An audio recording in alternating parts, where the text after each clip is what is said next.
be a little different. 6 months of the financial year have gone by, and we are sort of staring down the barrel of the next 6 months.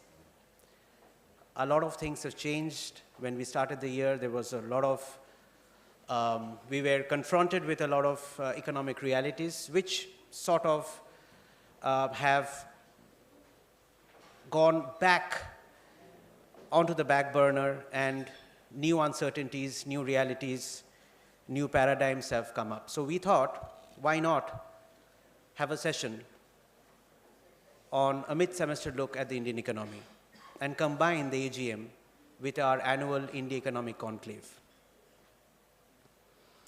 Thank you very much for being with us this morning.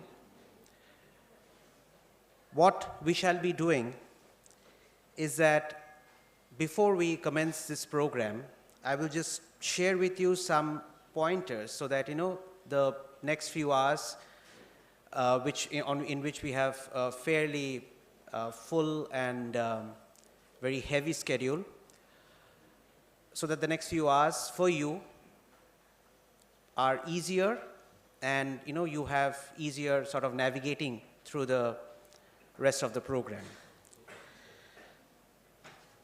We have our chief guest, Sri Piyush Goyal, joining us through a video message, because unfortunately he could not be physically present today because of something very urgent that has come up in Delhi. And not the foreign trade policy, which has been postponed, but something else. But however, this morning we have received a video message from his office, which we shall play for you shortly. We shall commence the program with our President's welcome address on the occasion of the Chamber's AGM. And thereafter, we shall kick off the India Economic Conclave 2022. You must be having a program schedule on the tables. However, the profiles of all our speakers have been uploaded on our website. And all you have to do is either visit our website or scan the QR code on the tent card on your table, and you can look at the flow of the program.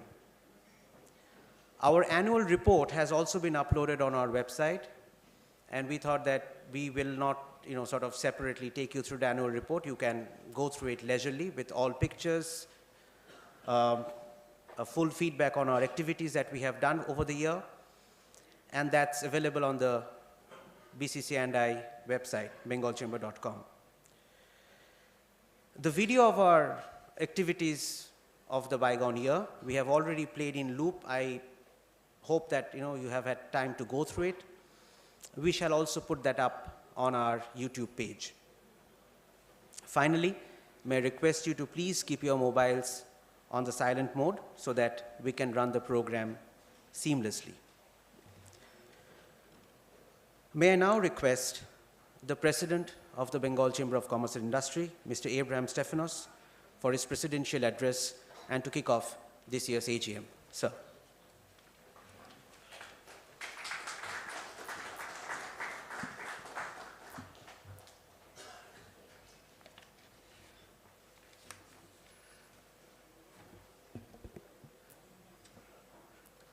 Distinguished guests, ladies and gentlemen, good morning. It is indeed a privilege to be able to welcome you all today at the AGM of the Bengal Chamber of Commerce and Industry, the oldest chamber of its kind in India. AGMs come once in a year and herald a new beginning. As the Director General mentioned, this year we thought of organizing the 5th edition of our India Economic Conclave as a public session of our AGM, with the objective of having a mid-semester look at the Indian economy amidst current global realities. This will also help us as a chamber to align our programs and focus for the rest of the current fiscal on issues such that our members can derive maximum benefit from well-targeted activities. The objective of the conclave is also to learn from policymakers, thought leaders, bankers, economists, and industry captains about the direction of the economy. Our thanks to speakers who have come from all over India. 6 months have gone by in the fiscal year, and in fact, we are confronted with realities which did not even exist when the current fiscal started. The IMF expects that the Indian economy will cross US dollars 5 trillion by 2026-27. India's gross GDP has already crossed 3 trillion US dollars. In its third monetary policy that was announced in August, the Reserve Bank of India retained its GDP growth forecast at 7.2% of the current fiscal year, but cautioned against negative spillovers of geopolitical tensions and a slowdown in the global economy. As we head towards the fourth monetary policy meeting, which is scheduled tomorrow, there are indications that the recovery in domestic economic activity remains firm, with growth becoming increasingly broad-based. I am sure all these subjects and more would be discussed in the next 3 very engaging sessions. At this point, I reminisce with fondness the many achievements of the Bengal Chamber during the year. To mention a few notable ones, the Chamber has taken its activities in the realm of energy, environment, and sustainability to greater heights by participating in the COP26 in November 2021 at Glasgow.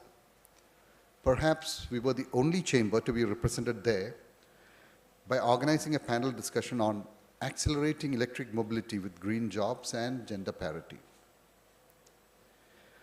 The Bengal Chamber also collaborated and organized a hugely successful 2-day job fair with the government of West Bengal in April 2022, where industry and segment leading organizations from all across the country participated, and close to 4,000 candidates were selected or shortlisted. Also, the Chamber has, for the first time ever, gone beyond our national borders with our programs. The Chamber organized an International Health and Wellness Expo in Chittagong, Bangladesh, a fortnight back, which drew astounding response and participation from healthcare and wellness stakeholders from India, Bangladesh, and Malaysia. There are so many such programs, activities, and footprints in a multitude of areas and verticals, all of which are presented in our annual report, which has been updated on our website. And I would urge you to have a look at the report, and you can actually see for yourself the breadth of activities that the Chamber has carried out throughout the year. I wish to take this opportunity to thank the former presidents, members of the Managing Committee, chairpersons, co-chairpersons, members of our expert committees, and all our other chamber members for making this a truly memorable year. It has been an enriching experience serving this historic institution, and it gives me great joy to have been part of this journey. I also wish to thank the Chamber Secretariat for the wonderful job they have done in holding all these events together and guiding the membership smoothly during a very busy year and a very eventful year. We have with us eminent speakers traveling all the way to Kolkata just for this event. And I am eager, as all of you, to hear their perspectives and prescriptions on the roadmap for our economy. We are delighted to have the Honorable Minister of Commerce and Industry, Consumer Affairs, Food and Public Distribution and Textiles, Government of India, Shri Piyush Goyal, addressing us virtually today. And without further ado, I would like to let the day's proceedings flow now. Thank you so much, everybody.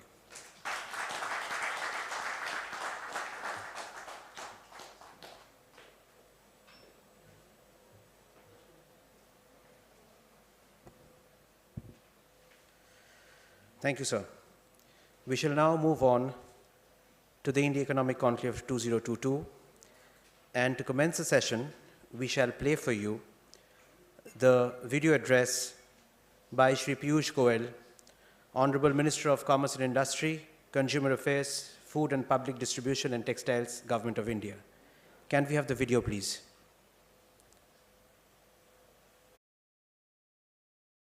Good morning, friends. I'm delighted to join you for the opening session of India Economic Conclave on a mid-semester look at the Indian economy, organized by the Bengal Chamber of Commerce and Industry. At the outset, let me wish you a very happy Navratri. Kolkata's Durga Puja festival is an experience we all look forward to. I pray for your good health and success in the years ahead. It is a fact that the global outlook has deteriorated markedly in 2022 amid high inflation and uncertainties from the war and the lingering effects of the pandemic. India has proved to be an outlier. Under Honorable Prime Minister Shri Narendra Modi's visionary leadership, it is on a steady growth path and has emerged as amongst the fastest growing large economies with sharply targeted fiscal spending and supply side measures. India will be the pillar for global economic revival, an island of stability amongst global uncertainties. All our sectors, be it agriculture, manufacturing, or construction, are indeed doing quite well. Our economy showed resilience during the pandemic. India, as a nation, met every service obligation across the world during the pandemic, and we were rightly called the world's trusted partner. Growth has an Indian address. In fact, McKinsey's global CEO recently remarked, "It is not India's decade, it is India's century." But India is not satisfied with only being the fastest growing economy. We are aiming for smart, sustainable, and equitable growth. As Bill Gates recently wrote, and I quote, "At G20, India can show the way." Prime Minister Modi's welfare empowerment schemes should be a blueprint for many countries, unquote. It is a proud moment that in our 75th year of independence, India today is the world's 5th largest economy, turbocharging its way to becoming the 3rd largest in the coming years. This is Prime Minister Modi's vision of a Vikasit Bharat, a developed nation, by 2047, when we celebrate 100 years of independence. Structural reforms have strengthened India from our very core, and I can assure you, friends, many more game-changing reforms are in the pipeline. The government today is acting as an enabler with policies like the National Logistics Policy recently introduced, our production-linked incentive schemes in over 15 sectors, including the semiconductor industry, with government support aggregating nearly $27 billion, our SEZ policy, foreign direct investment which has consistently shown records over the last 7-8 years, and facilitative initiatives like the National Single Window System, our labor reforms, Startup India, Make in India, Digital India, the Pradhan Mantri Gati Shakti National Master Plan, and the National Infrastructure Pipeline. Due to the healthy ease of doing business ecosystem, witnessing an unprecedented amount of capital flowing into the country, we are today a very preferred destination for global investments. The government, as you may be aware, is also actively pursuing free trade agreements with like-minded developed countries where we have a lot of complementarity. And our FTA negotiations today are based on in-depth analysis, significant stakeholder consultations, and are truly reflective of the principles of reciprocity and provide win-win solutions for all stakeholders. We are targeting to take our exports to $2 trillion by 2030, $1 trillion coming out of merchandise exports and another $1 trillion from services. Following futuristic technology-enabled approach, we have launched the beta version of the open network for digital commerce, which aims to democratize e-commerce. We have also introduced the government e-marketplace, amongst the world's biggest initiatives to provide a technology-enabled, transparent e-commerce marketplace for government procurement. Very soon, we shall be launching 5G, and over the next couple of years, take it to the length and breadth of the country, which is expected to contribute nearly $450 billion in 15 years to the Indian economy. India is today taking leadership roles at global platforms. You are all aware of how India took the lead and protected the interests of less developed countries and developing nations at the Ministerial Conference number 12, recently held at the WTO headquarters in Geneva. We shall soon be taking up the G20 presidency and contributing to the global efforts to work towards sustainable development goals and help developing and less developed countries in their efforts to take prosperity to their people. Industry should capitalize on our efforts and become the driving force to take growth to the next level. May I suggest 4 areas where industry can help accelerate India's economic growth. 1, I would urge all of you to invest in the India story, as India is receiving unprecedented support across the world, and the world is looking up to India to provide a solid alternative manufacturing base. We should take the initiative and with confidence invest in India.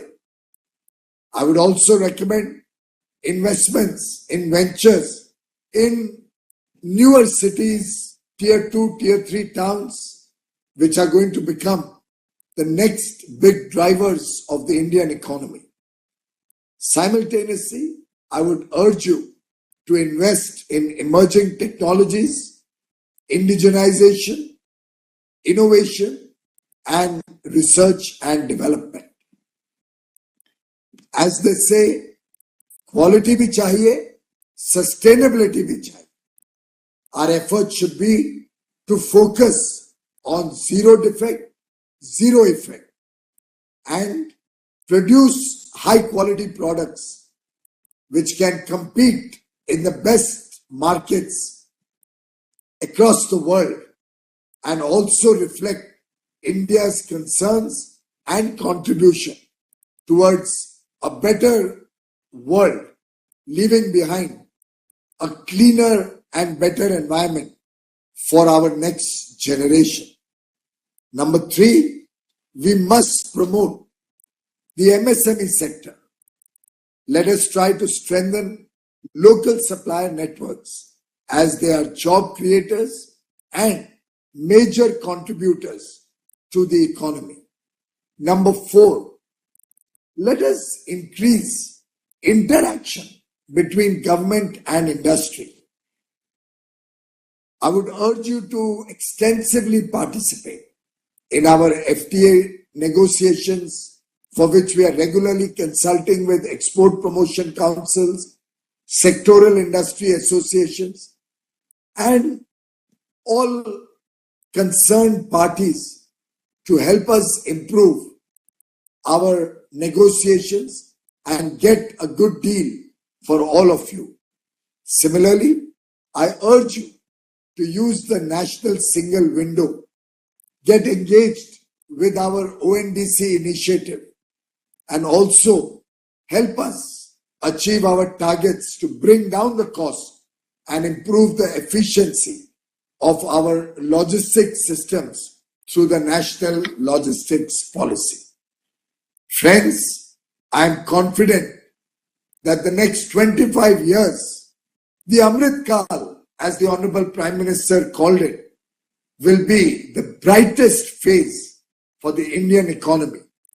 And with the collective effort of 130 crore Indians working in the true spirit of duty, एक कर्तव्य भाव से जब हम सब काम करेंगे, we can surely reach a $30 trillion GDP by 2047 when we celebrate 100 years of independence and script India's growth story for the world. My best wishes to all of you in this journey over the next 25 years. May all your businesses prosper and you help take prosperity to every single home in India. Thank you very much. Namaskar.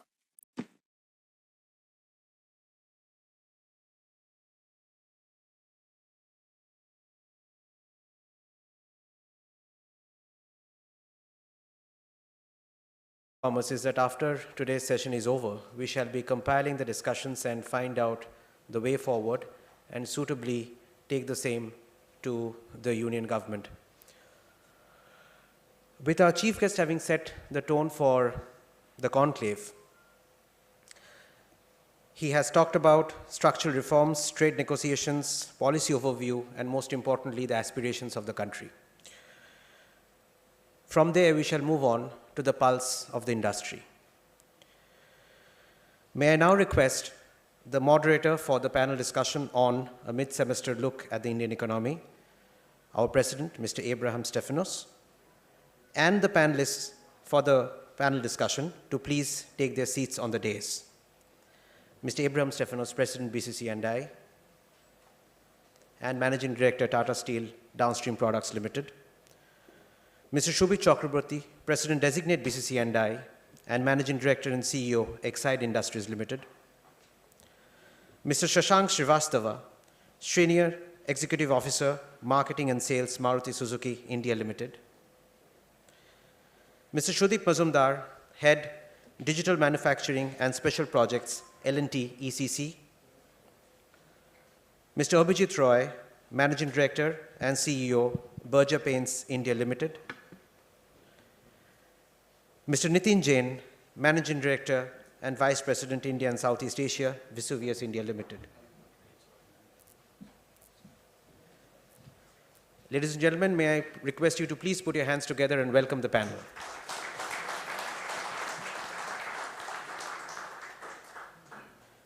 Over to Mr. Abraham Stefanos to take the discussions forward.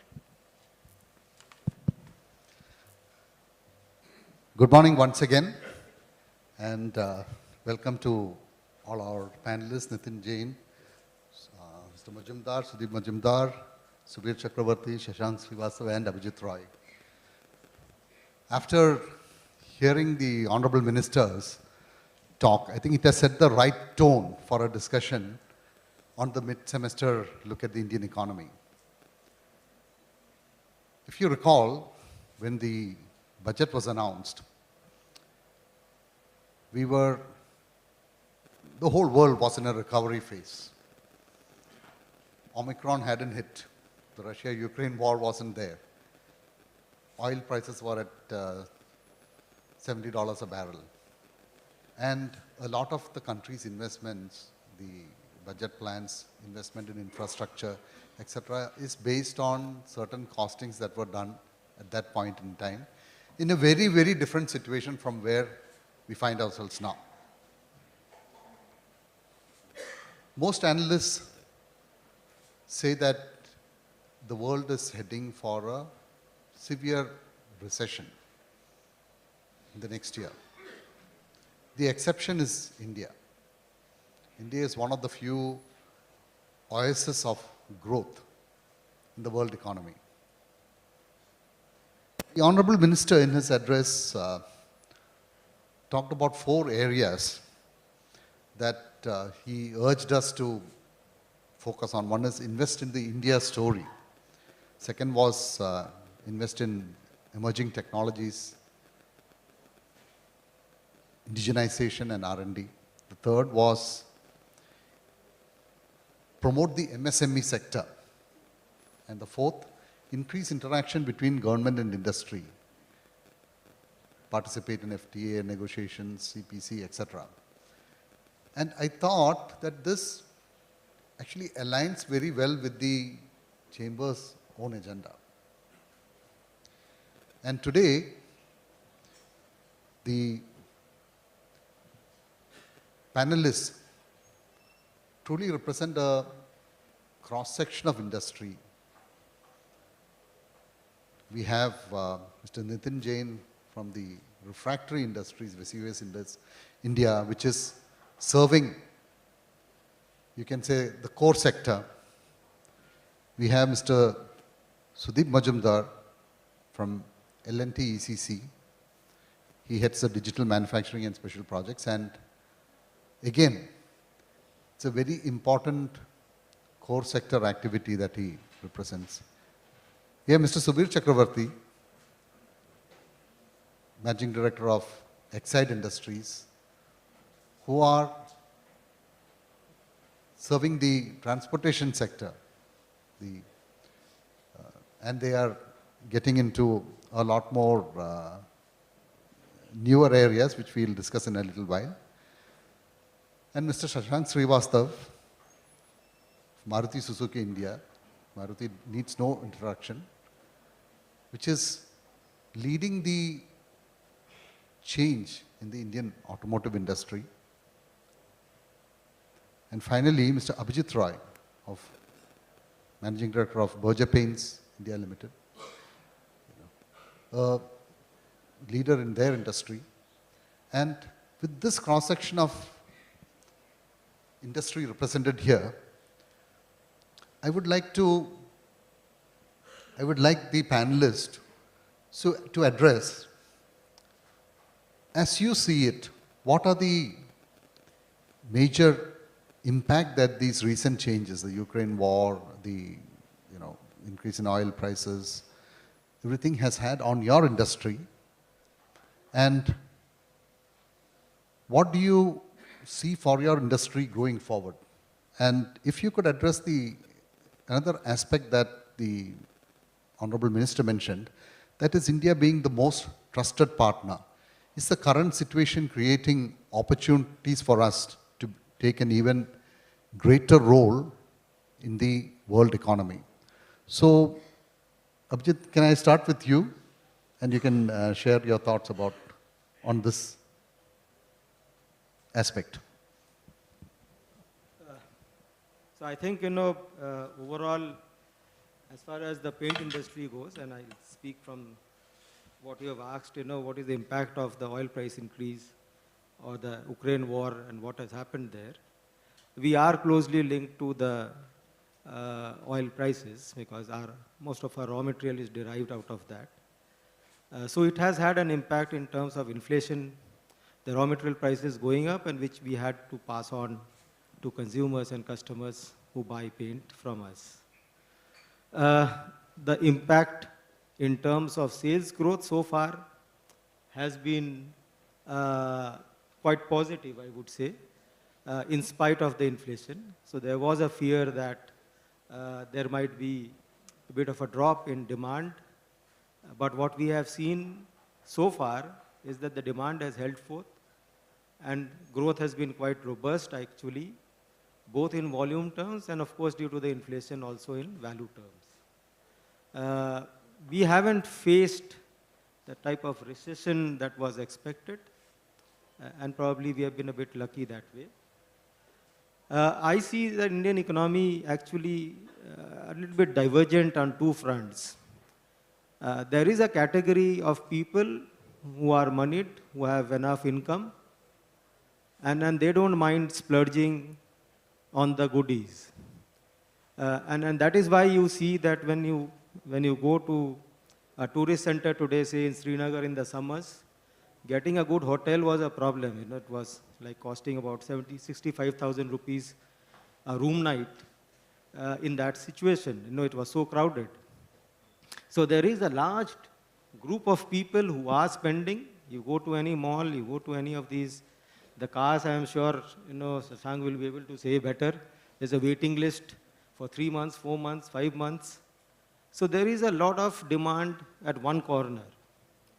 At the other end, there is some suffering, which is at the lower end, at the bottom of the pyramid. The inflation has gone up. The prices of food has gone up. It has impacted that particular segment. So we see a little bit of a slowdown on the bottom of the pyramid products and a substantial increase possibly in sales, which is a dichotomy, as I was mentioning, in the Indian economy today. So that's something which is, visible in our case as well. We see a luxury products doing quite well. The economy products, unfortunately, has a slower growth rate. So that's how it is. Thank you, Abhijit. So that actually sets the tone for my next question, which I'll put to Mr. Shashank Srivastava. So Abhijit talked about raw material or input cost inflation. However, demand also being strong and slowdown at the bottom of the pyramid. And Maruti Suzuki, as we know, is moving into, you're leading in the small car segment. India has basically been known as a small car economy. But Maruti has also moved to the larger platforms along with Toyota. So in your particular industry context, what are the major changes that have taken place and how do you see things going forward? Yeah, in fact, very well put by Abhijit ji. Our industry is sort of reflecting exactly what Abhijit ji just mentioned. Our industry also, as you know, 75 to 80% of our costs of any OEM in auto industry is material cost. And material cost is affected directly by commodity prices. Commodity prices in the last couple of years have really increased. So much so that all the OEMs have had to take multiple price increases, but not as much as the commodity prices which have gone up. I'll give you an example of steel. Steel for us used to, cost about 38 rupees a kg in May 2020, went up to 84, came down a little bit, maybe around 64, 65 now, but still almost double of what it was 2 years back. Copper, $5,200 went up to $10,400, still around that $8,300 today. Aluminium, $1,400, $1,500 going up to $3,800, coming down again around 24, 25. Same with palladium, rhodium. You talk about plastics, everything. So commodity prices has resulted in increase in average vehicle selling price. The average vehicle selling price in the Indian auto industry has increased from about 6.1 lakh to now 9.3 lakhs. That's a pretty strong increase in the last 3 years. But as Abhijit ji just mentioned, we have seen different effects on different segments. So if you look at the entry-level segment, the effect seems to have been quite negative. Largely because I think the elasticity of demand for the smaller segment consumer is much more. They react, they are more sensitive to the price changes. Not so much for the upper level. In fact, segments like SUV segment have now become the largest segment in the industry, almost 42% of the total passenger vehicle. I'm talking of passenger vehicle industry. So clearly there is a mismatch in demand patterns. Overall, if you see though, this year, it is expected that the industry will do about 3.7 to 3.8 million units. The highest ever was 18-19, which was 3.36 million. So there is an increase, and it's higher than the highest that we have achieved, which was in 18-19. So despite all the increase in prices, the regulatory stringency, the taxation, which seems to be on the road tax and registration tax negative, we have seen industry going up, but that's not the story across the industry. Although I come from passenger vehicle industry, so passenger vehicle is, as I said, highest ever probably this year. It will reach highest ever. But two-wheeler, for example, are down. In 18-19, two-wheelers were 21 million. Last year, they were 13.5 million. Commercial vehicle was 10 lakh. Last year, it was 7.8 lakh. If you look at three-wheelers, 7.8 lakh in 18-19, it's 6.8 lakh. Similarly, with tractors, it's the only where we have seen an increase over 18-19. So it's a mixed, and I think that's because in our economy, as Abhijit ji said, there seems to be different segments affected differently. I think the income, the distribution has changed a little bit from wages to profits.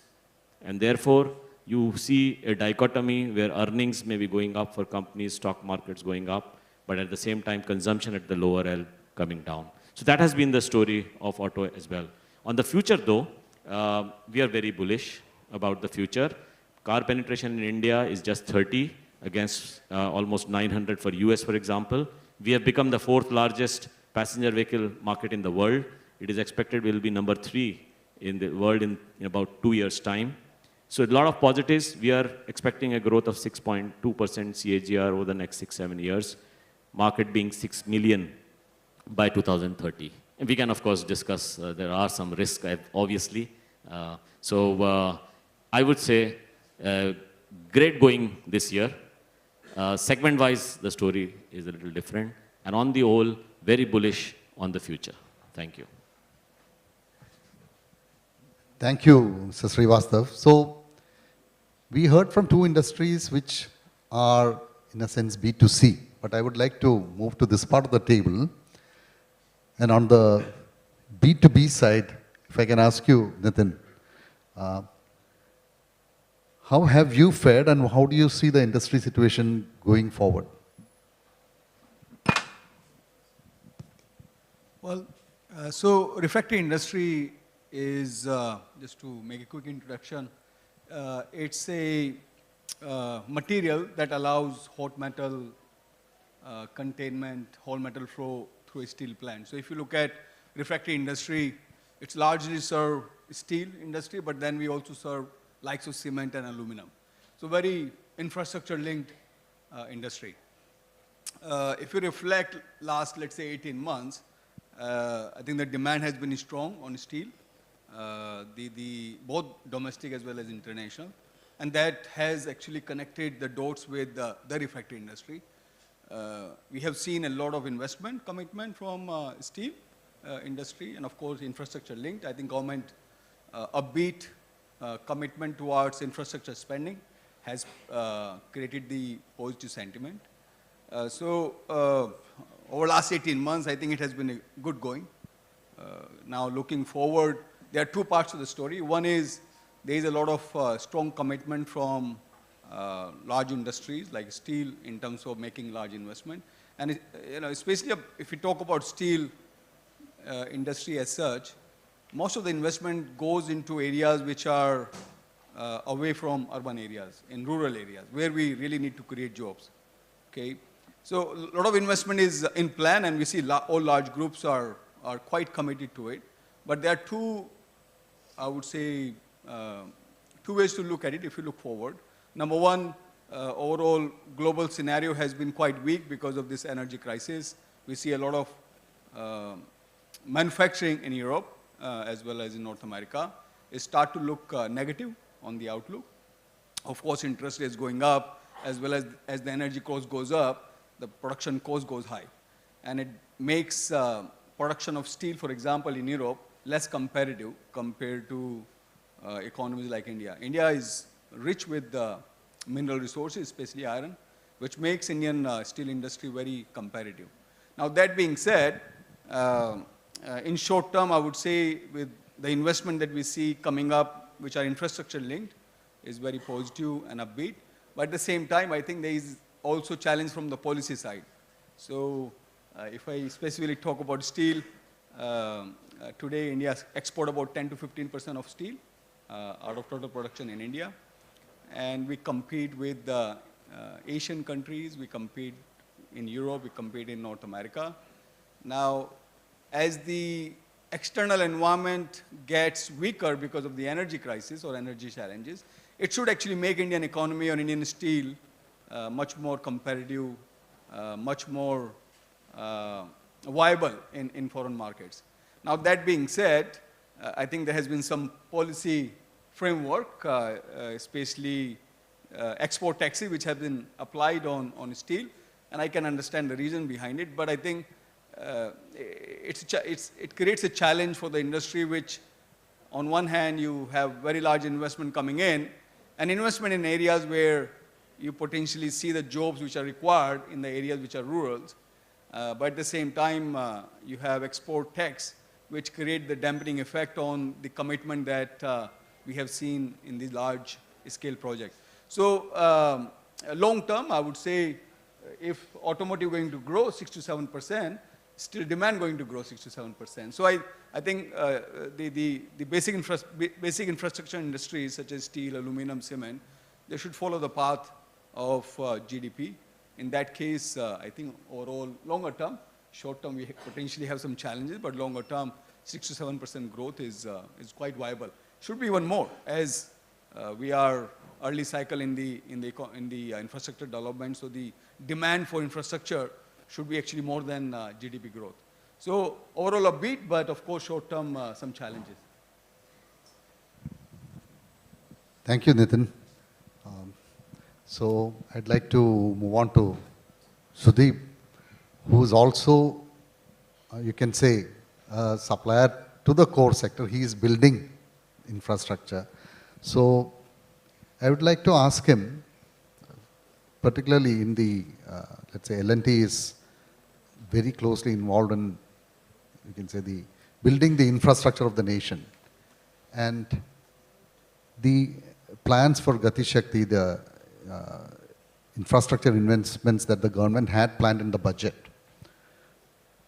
has it got adversely impacted by the rise in oil prices in the higher fiscal deficit, and is the government making the planned investments?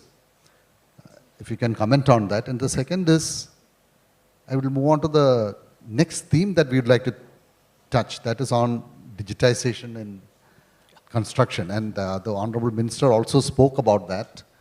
He talked about this open network for digital commerce and 5G launch, etc.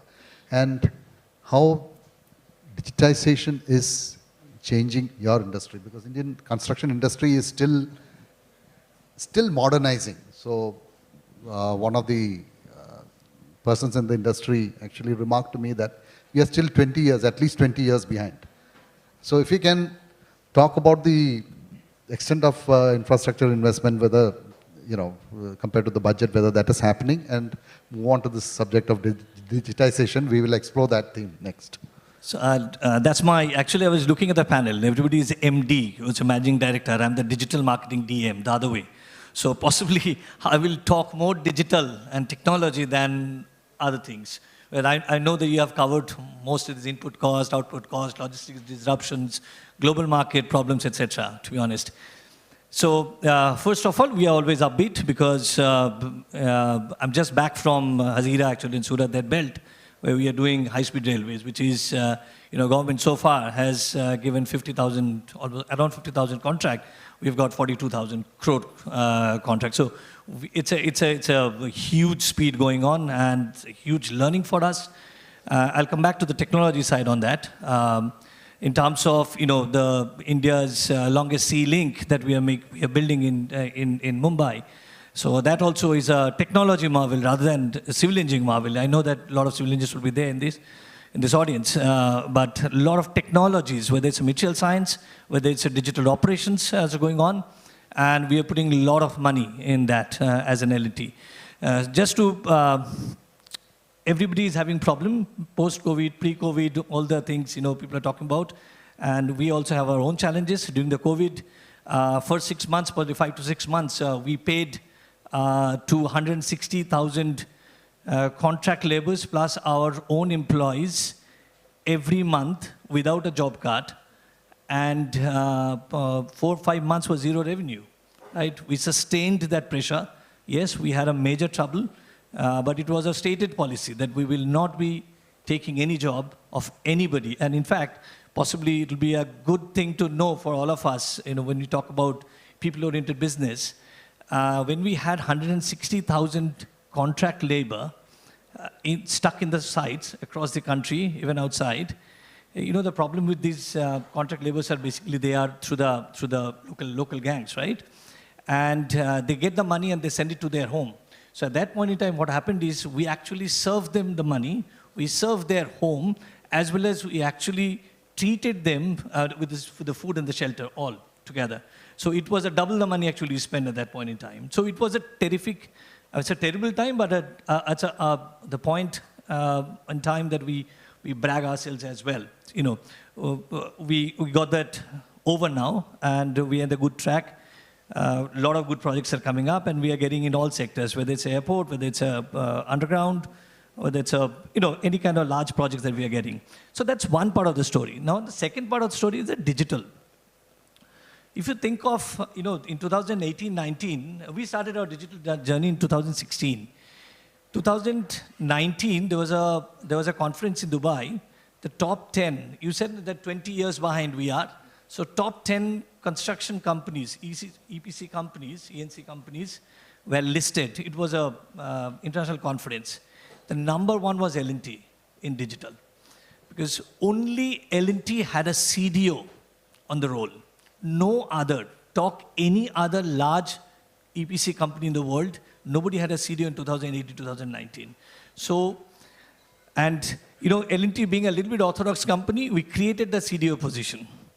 And we invested since 2016, I've been part of it, and we invested, I can't give you the numbers, but certainly it's quite a few hundreds of crores actually have invested, right? In fact, I was there in Hazira last 3-4 days. We are negotiating 240 crores investment only in the digital. So when you are talking about the challenges, the input cost challenges or the market challenges, whether market dichotomy, one of the ways to make money or get money or extract value, looking at your own pasture. And that's what we are doing.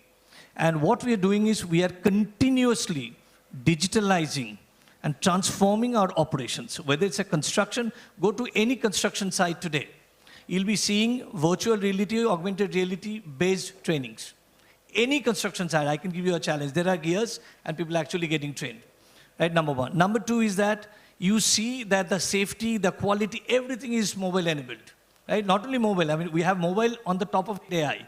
Somebody was talking about that, we are still thinking of AI, but we have taken the AR and AI at the site with the contract labor. You can go to the actually a Play Store, or App Store, or Play Store. You can actually, there is a Spurge, there is an app, augmented reality app. We made it democratized. We put it to the people. We said that safety is everybody's responsibility. Everybody will be looking at that. It's not, we'll be training, of course. So technology can do wonder, and that is what actually keep us going very much during the trouble time, right? If you think of during the COVID period, how did, everybody talked about pre-COVID period that authority engineer will be signing, they'll be only signing it when they'll be seeing it physically. How did it happen during the COVID? Who came to the site? It's us who were there in the site, and we self-declared. Right? So I think what the minister said is absolutely true. The digital is the number 2 point, but 1 or 2 put together. If we don't put digital, please do. Another important thing, since all the MDs and the CEOs are here, if I look at the Gartner chart, the technology investment compared to the revenue, if you look at the sectoral areas like pharmaceutical, the manufacturing, or any other sector, which is the least over period and over again, is the agriculture and construction. Manufacturing around 2 to 3%, pharmaceutical around 4 to 5%, and tech sector is around 5 to 6% or 6 to 7%, right? That's a global figure. If I look at it, I know very well the Indian sector, even though I came back after 2012 from UK, but I see that I know at least 10 companies who are not even 1%. 0.6, 0.5, 0.7%. Look at your pasture, how much technology you have invested. Because technology is going to be the one which will be extracting your value from your operations. Howsoever manpower is going to be costly, right? As the input cost, manpower is going to be costly, even more costly when the labor reforms bill come up, because there will be lots of liabilities from the companies. So we should gear up first now, right now, to go for investment in the technology, otherwise it will be very, very difficult. In L&T, one in L&T, one in Piramal Group, I did 2 advanced analytics AI-based program with McKinsey. In L&T, we have, in one program, we have extracted on paper, vetted by the CFOs and CEOs, 109 crore, $15 million equivalent. In one program in Piramal Glass, we, before just being bought out by Blackstone, we got 50 CR, and I led those programs. So if somebody says that these programs don't yield result, I can always be consulted with, but please invest in technologies, invest in latest analytics, so that you can get, in your trouble time, get some money back. Thank you. Thank you. I will circle back to the subject later when we have, the way we have planned the time is, this session goes on till 12 o'clock. From 11:45 we will take questions from the audience. But before that, we want to touch on a few other areas. One is on the question of sustainability, other is on the question of how we can encourage MSMEs. So on that MSME, this thing, we will come back to this technology and sustainability area. But now I'd like to move on to Subir. And Exide, as we know, is again a leader in their industry in India. And it's a company that has invested in technology and is moving into a lot of new areas. These two subjects of technology and digitalization, how is that aspect getting addressed in your company's operations? So, thanks, Abe, for raising 2 very relevant questions. The first observation which I have is, I do not quite understand why industry laments disruption. Because if you look at human history, all innovations have happened and have come out of disruptive moments. So any disruptive moment in history is an opportunity for us to innovate. And that is exactly what has happened, I think, globally, and more so in India, both at the government level and also at the individual private level. So you asked the question that, how technology, how we are embracing technology in the present times. Now, the opportunity for embracing technology actually came during disruption, as it must have happened with many companies, because one had to work from home. So I don't think people had heard of Zoom and some of these other things before the pandemic actually struck us. So that was how the whole journey started. And I think if you look at Exide, I for one definitely understood at that point in time that we can either digitalize or perish. There is no middle way. So therefore, we embarked on this huge exercise of complete digitalization of the company. There is a difference between digitization and digitalization. Digitization is only when you convert certain specific items into the digital code. Digitalization refers to complete transformation of the company, which is what we undertook at that point in time. Today, Exide is not just a brick and mortar company.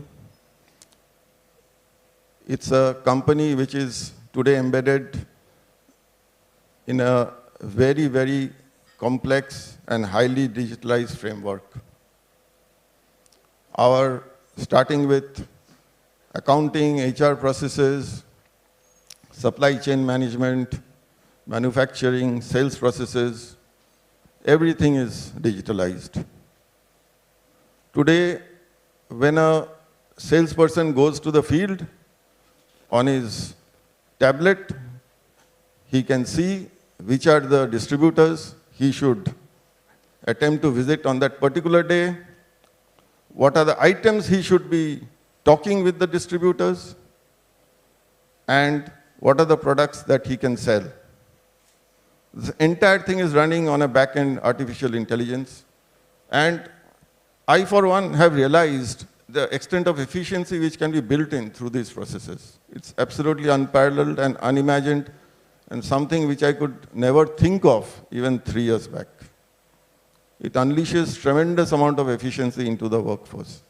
So this has come as an opportunity. So I do not think that, we had basically 3 disruptions. We had the pandemic, then we had the logistics, the China issue where everything got stuck up, and then we have this Russia-Ukraine war. So again, if you look at war, for example, I think it is throwing open markets like Russia, like CIS countries for Indian exporters. Because today, if you look at Russia, for example, they are not getting products from the Western nations. And this is a great opportunity, I think, for Indian exporters, because we have a, ruble, rupee kind of arrangement with Russia. So it's possible for us to export to some of these countries. So, as I was saying, all these present opportunities, which we should identify, go back to the drawing board, see what are the issues which are relevant for the specific company, and then take it forward. Now, technology somehow has become synonymous with the digital intervention. It has become synonymous with computers, it has become synonymous with coding, it has become synonymous with SAP, Oracle, and so on. But technology, I think, embraces a much larger arena. And being in the battery industry, I think we have embarked on a very important step, perhaps our biggest investment in the last 75 years. We are today, we have embarked on a capex outlay of rupees 6,000 crores for a lithium-ion cell-making project in Bangalore on an 80-acre plot, which we are doing in 2 phases, and we expect to start production in 2024. So that's the other side of technology which we have embarked on in getting into alternate cell chemistries, which I think are going to play a very major role in India.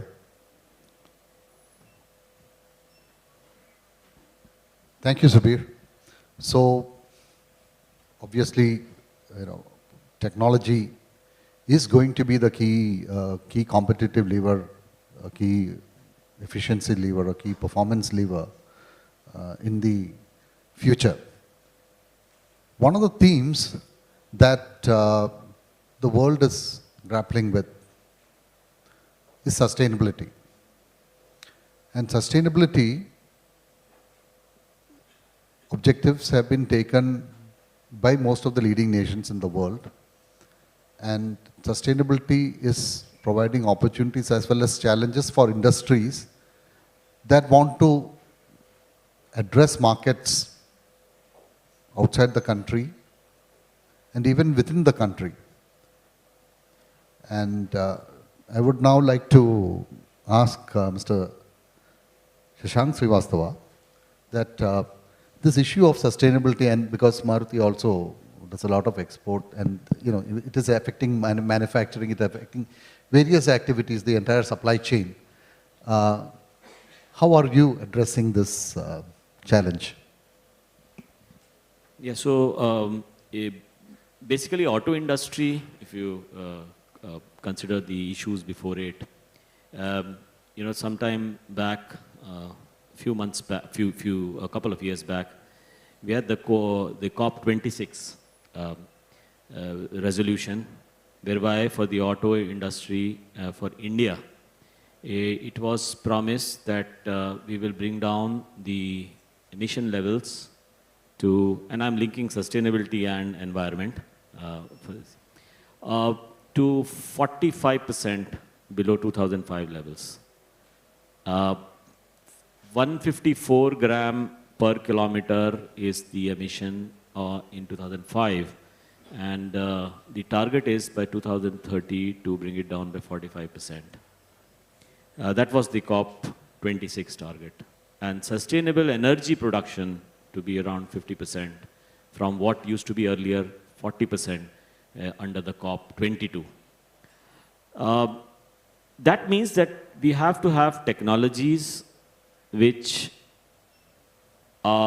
create lower emission, and also technologies which use, reuse, recycle as much as possible the material which is put in for making an automobile, whether it is plastics, whether it is batteries, whether it is other material. And I think that is what the industry is doing. Of course, you have other things which manufacturers do, like Maruti Suzuki does, whether it is in terms of recycling of groundwater or replenishment of groundwater, and a lot of water is consumed during production processes. Those are aside, or using more efficient ways of using electricity and energy. That's the second thing. But in terms of vehicle itself, we have to look at technologies which will bring carbon footprints down. And that is the endeavor of the industry and also Maruti Suzuki. In fact, a cut from 154 to 78 gram per kilometer, which is the target for 2032 under the CAFE fourth phase expectedly, is obviously a very steep one. And we are looking at technology agnostic vehicles. Like you could look at electric vehicles, you could look at hydrogen powered ones, you can look at flex fuels, you can look at CNG, and so on and so forth, biogas. And we are looking at all of them. And here comes the point which I don't know whether it's a subject of discussion going forward about electric vehicles. Electric vehicle, of course, it is said, and there is a consensus in the industry that in the long run, the adoption of EVs will be there, and that will be the mainstream. However, what is not a consensus is when it will be. So the question is not whether, the question is when. And there, different countries have different approaches. Right now, the adoption of EVs in India is around 1%. It was last year 0.6%. 21,000 cars out of 30 lakh, 70,000 cars sold were electric last year. And there are two barriers to it. One is the cost of acquisition, which is basically the battery technology which goes into electric vehicle. Battery cost, by the way, for people who, most of you would be aware of it, is 50% of the cost of EVs. So battery technology is currently not allowing cost of acquisition to be low. And second, of course, is the charging infrastructure, which leads to range anxiety amongst consumer that is preventing the adoption of EVs. To be sure, adoption of EVs in different categories of automobile will be different. Two-wheeler, three-wheeler will be faster. Four-wheeler will be a little slower. Within four-wheeler, larger cars will be faster, smaller cars will be slower. And Maruti Suzuki actually in this process is making all attempts to make sure that environmentally to contribute to that sustainability of resources, that we increase the fuel efficiency and therefore reduce the carbon footprint. And we are doing it in multiple ways, including CNG, till the time EVs become mainstream. And just for your information, because people do feel that EVs will be like about 100% shortly, it's not so. Projections currently are, in India, EVs will be about 15% of the total market. And till 2030, India will be selling 38 million cars, out of which only 1 million will be EVs. So what do you do about the rest of the vehicles to make them sustainable for the environment, to make them environment friendly, to reduce the carbon footprints? And that is why we have to focus on many new technologies like the strong hybrids, like the CNG, like the biogas, the flex fuel. And I think increasingly so, we will be mandated to work in those directions. That's what we are trying to do to make it more. And I'm not talking of the other measures like water recycling or recycling of material, etc., which obviously is essential, or energy usage, or solar power. It also depends on what country is pushing for. Like in our country, most of the electricity is produced thermal way. And thermal, as you know, is not such a clean way of producing electricity. In our case, like in Middle East, there is so much resources of fossil fuel. They may not push as much for electric. For Germany, for example, they are really pushing for electric vehicles for the simple reason that they have excess electricity. Many of you will be knowing that in Germany, last year, about 211 hours, the state paid citizens to use electricity. So because they had so much electricity, the first time it happened was in September 2017, and ever since it has been happening again and again and again. Citizens get paid to use electricity. But in our country, probably we do not have enough of it at the moment to run even our other devices and white goods.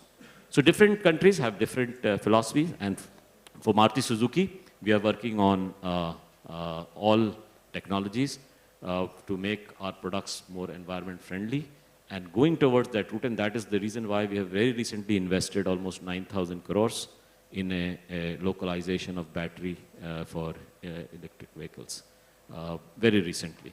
So that is how the direction we believe will happen.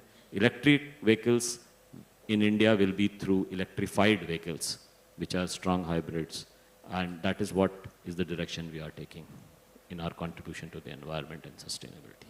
Thank you. Thank you. Thank you for sharing that perspective. So I'd like to put the same theme across to Abhijit. And one is about the sustainability challenge for the paint industry. But also if you can comment on, is there a push towards sustainability from the customer side? Because you are very much in the B2C part of it. And if you can comment on this. Yeah, so very relevant question, because these days, this has become a hot topic. There is a pushback from the consumers. Consumers do expect, but in India, the price equation holds more importance than possibly the sustainability part of it. If you try to give a more sustainable product, a product which is low VOC, in our case, volatile organic compound is something, it raises the price of the product, and very, very few consumers who are willing to pay the price for it. So that's an issue which needs to be possibly addressed in the Indian context. We have done something very interesting in this space. Paint is not normally known for creating, some sort of a sustainable environment or trying to contribute there.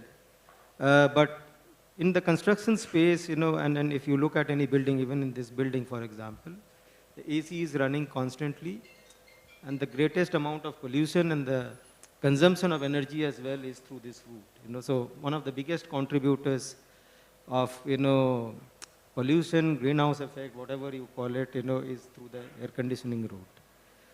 And we went and acquired one company in Poland about 4 or 5 years back. This is a new technology which is called ETICS, which is applied on the exterior of houses. It's very popular in Poland, and Germany was extremely popular. And as he mentioned, German government actually used to encourage consumers by giving them tax breaks in the municipal taxes that they pay if they use ETICS.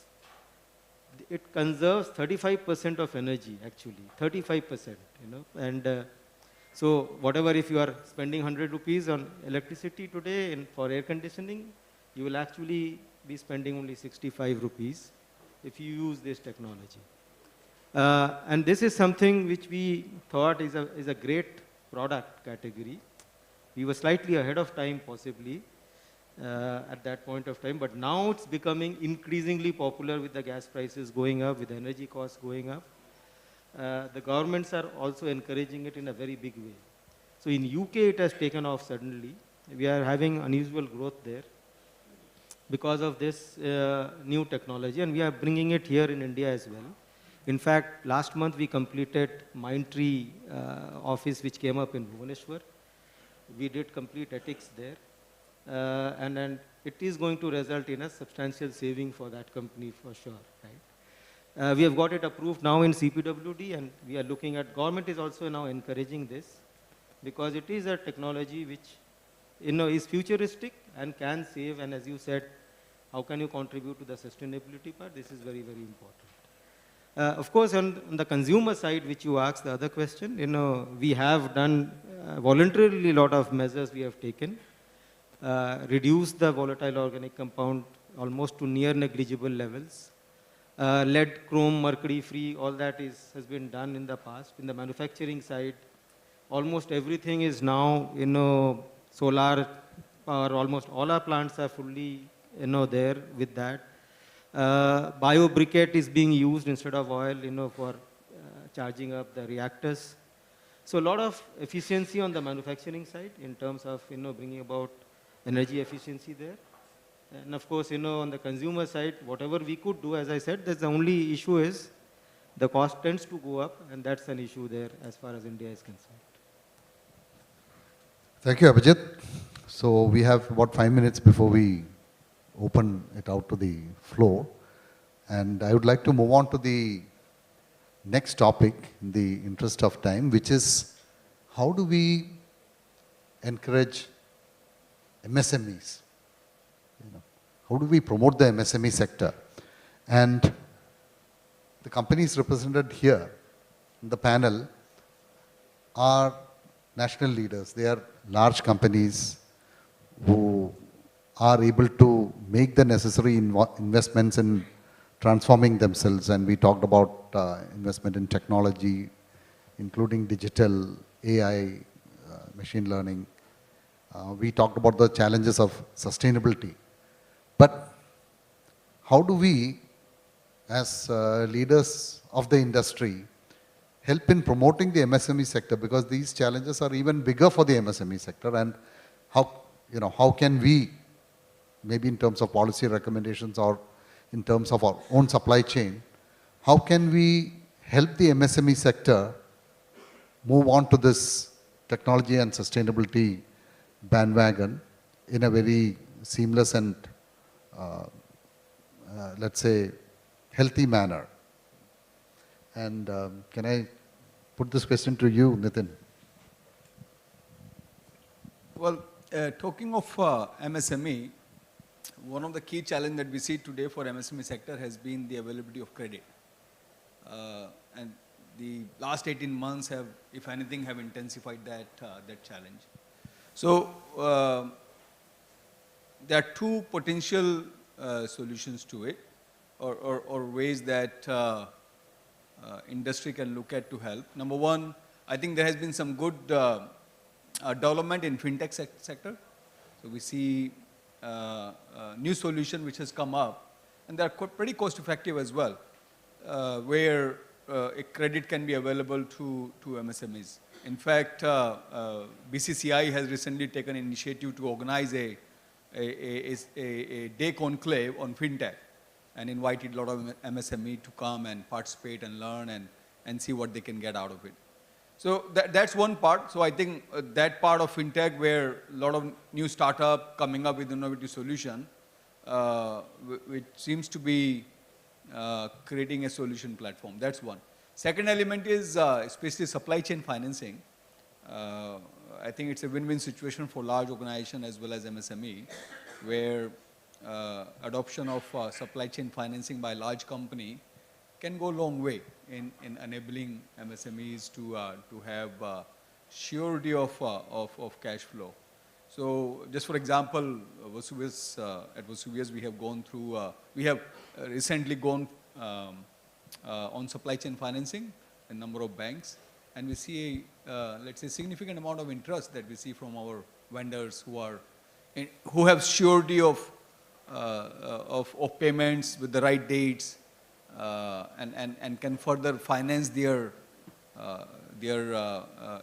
invoices and get access to cash sooner than defined payment date. So I think these are the two parts. I think large corporates, companies have responsibility to support on the credit side for MSME, and supply chain financing is, I think, one such solution which potentially enable MSME to be forward-looking.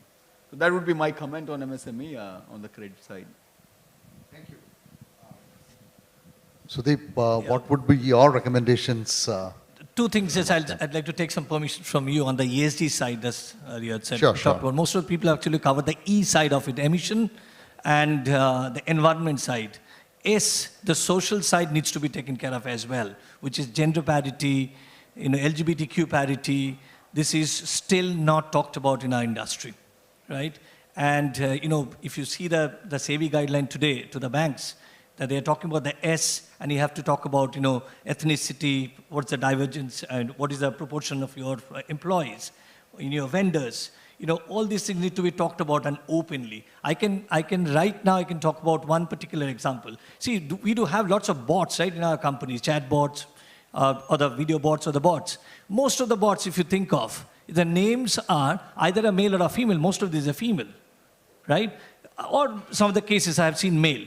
If you look at those bot, the logo, nowhere it is for the physically disabled people. Right? So we have to think of how we take the S part to a certain degree, because our future generation will be very, very, they will be embracing those openness. And we are still not open to that extent. We need to. So that's one part of the story. Second part, I've got very few comment on that. As a company, I know, and as an industry, construction industry is one of the most polluting industry in the world, possibly. Not possibly, I know it. Right? Because the cement, because we still don't have the alternative in the world. We're coming up with the 3C cement or something like that. It's a probably long haul. And, but we are certainly coming up with 3D printing, etc., which can possibly reduce something. And most of the cases, diesel we consume in our sites hugely. We are trying multiple measures, digital measures actually, how to stop that. Now, having said the last one is, which is not my core area though, but I must say that most of the companies like us are possibly or should be trying to promote actively on the vendor management part. most of us are AVC class of vendors. Possibly we need to have an MSME class of vendors that we need to promote, and possibly we'll have to look at how the supply chain, back to back, how that can be made a better cash flow enabled. Because in our industry, we are very bad in cash flow, right? Because most of this is government, unfortunately. But if we want to really develop the MSMEs in the manufacturing area, we need to have a very stated, well-thrusted vendor management program so that we can actually take few areas and develop them like many of the government organizations actually do. That's I think, a very thoughtful suggestion that both of you have given. One is on the financing side, other is on the vendor management side. And let me move to the panelists on my right, who all have extended supply chains. So, Subir, would you like to comment on how we can promote MSMEs in the industry in adopting technology and addressing the issues of sustainability, etc.? Thank you, Abe. In the context of MSME, normally the first thing that gets talked about is credit and cash flow, which is very relevant, no doubt about it. But in my experience, there is one additional dimension that we need to address, which is expertise flow. Because the MSMEs that we are talking about, they neither have the resources nor the cash to be able to upgrade themselves to the requirements.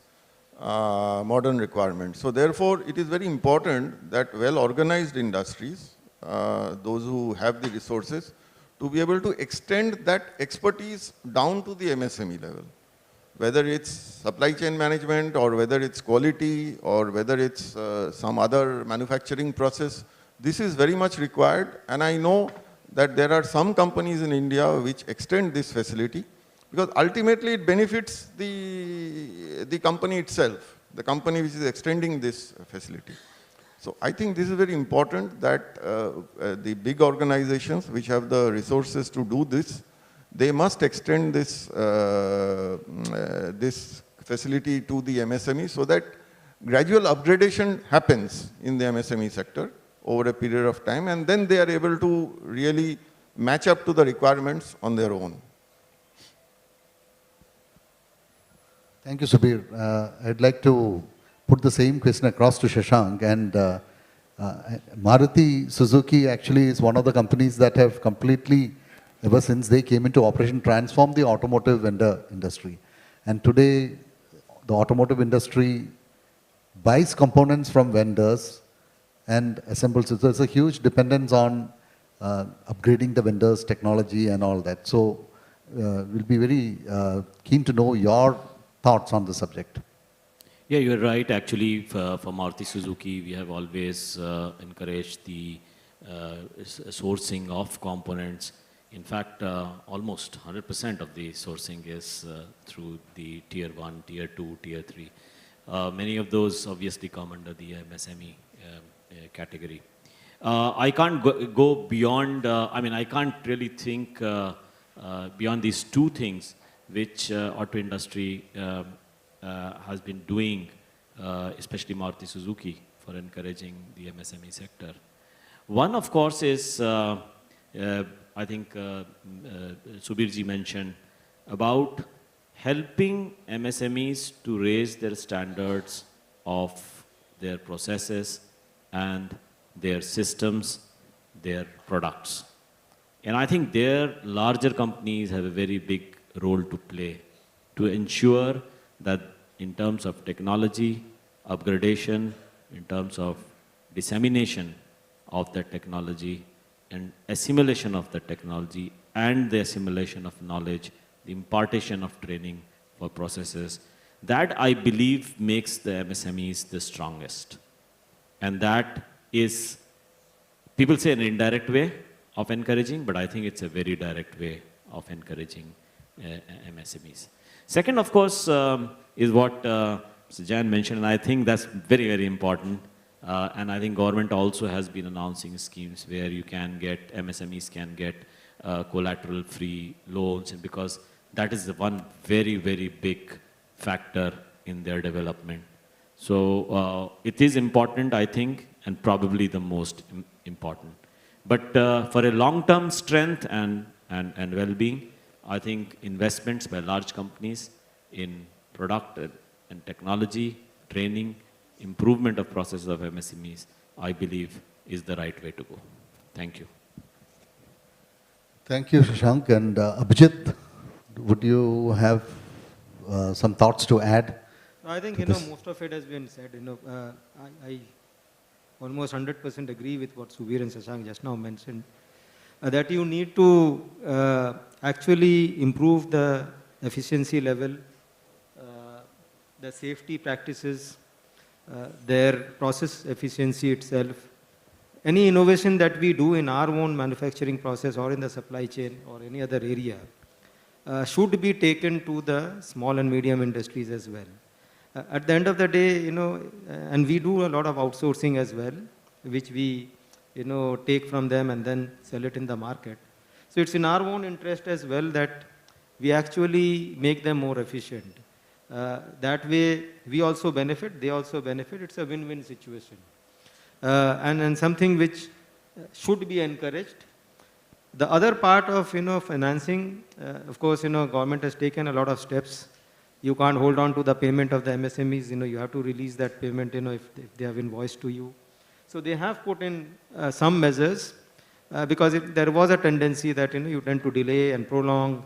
The payment cycle gets unnecessarily delayed as far as the MSMEs are concerned. I think it is in our also interest that we encourage them and keep them healthy. Because, they are the ones who also innovate. They also reduce the cost for you to a large extent. So it's in our interest to help them grow and survive, So that's something which I think we should keep in mind. Thank you, Abhijit. So we will now throw the, panel open for questions. But before that, just to summarize, the outlook for India is very upbeat. That's what was coming out. But there are challenges related to adoption of technology, whether it is digital, whether it is analytics, whether it is manufacturing technology. And there are definitely challenges related to sustainability that large companies are already seized of, but we can see that there is a responsibility on large companies to also help MSMEs come on board.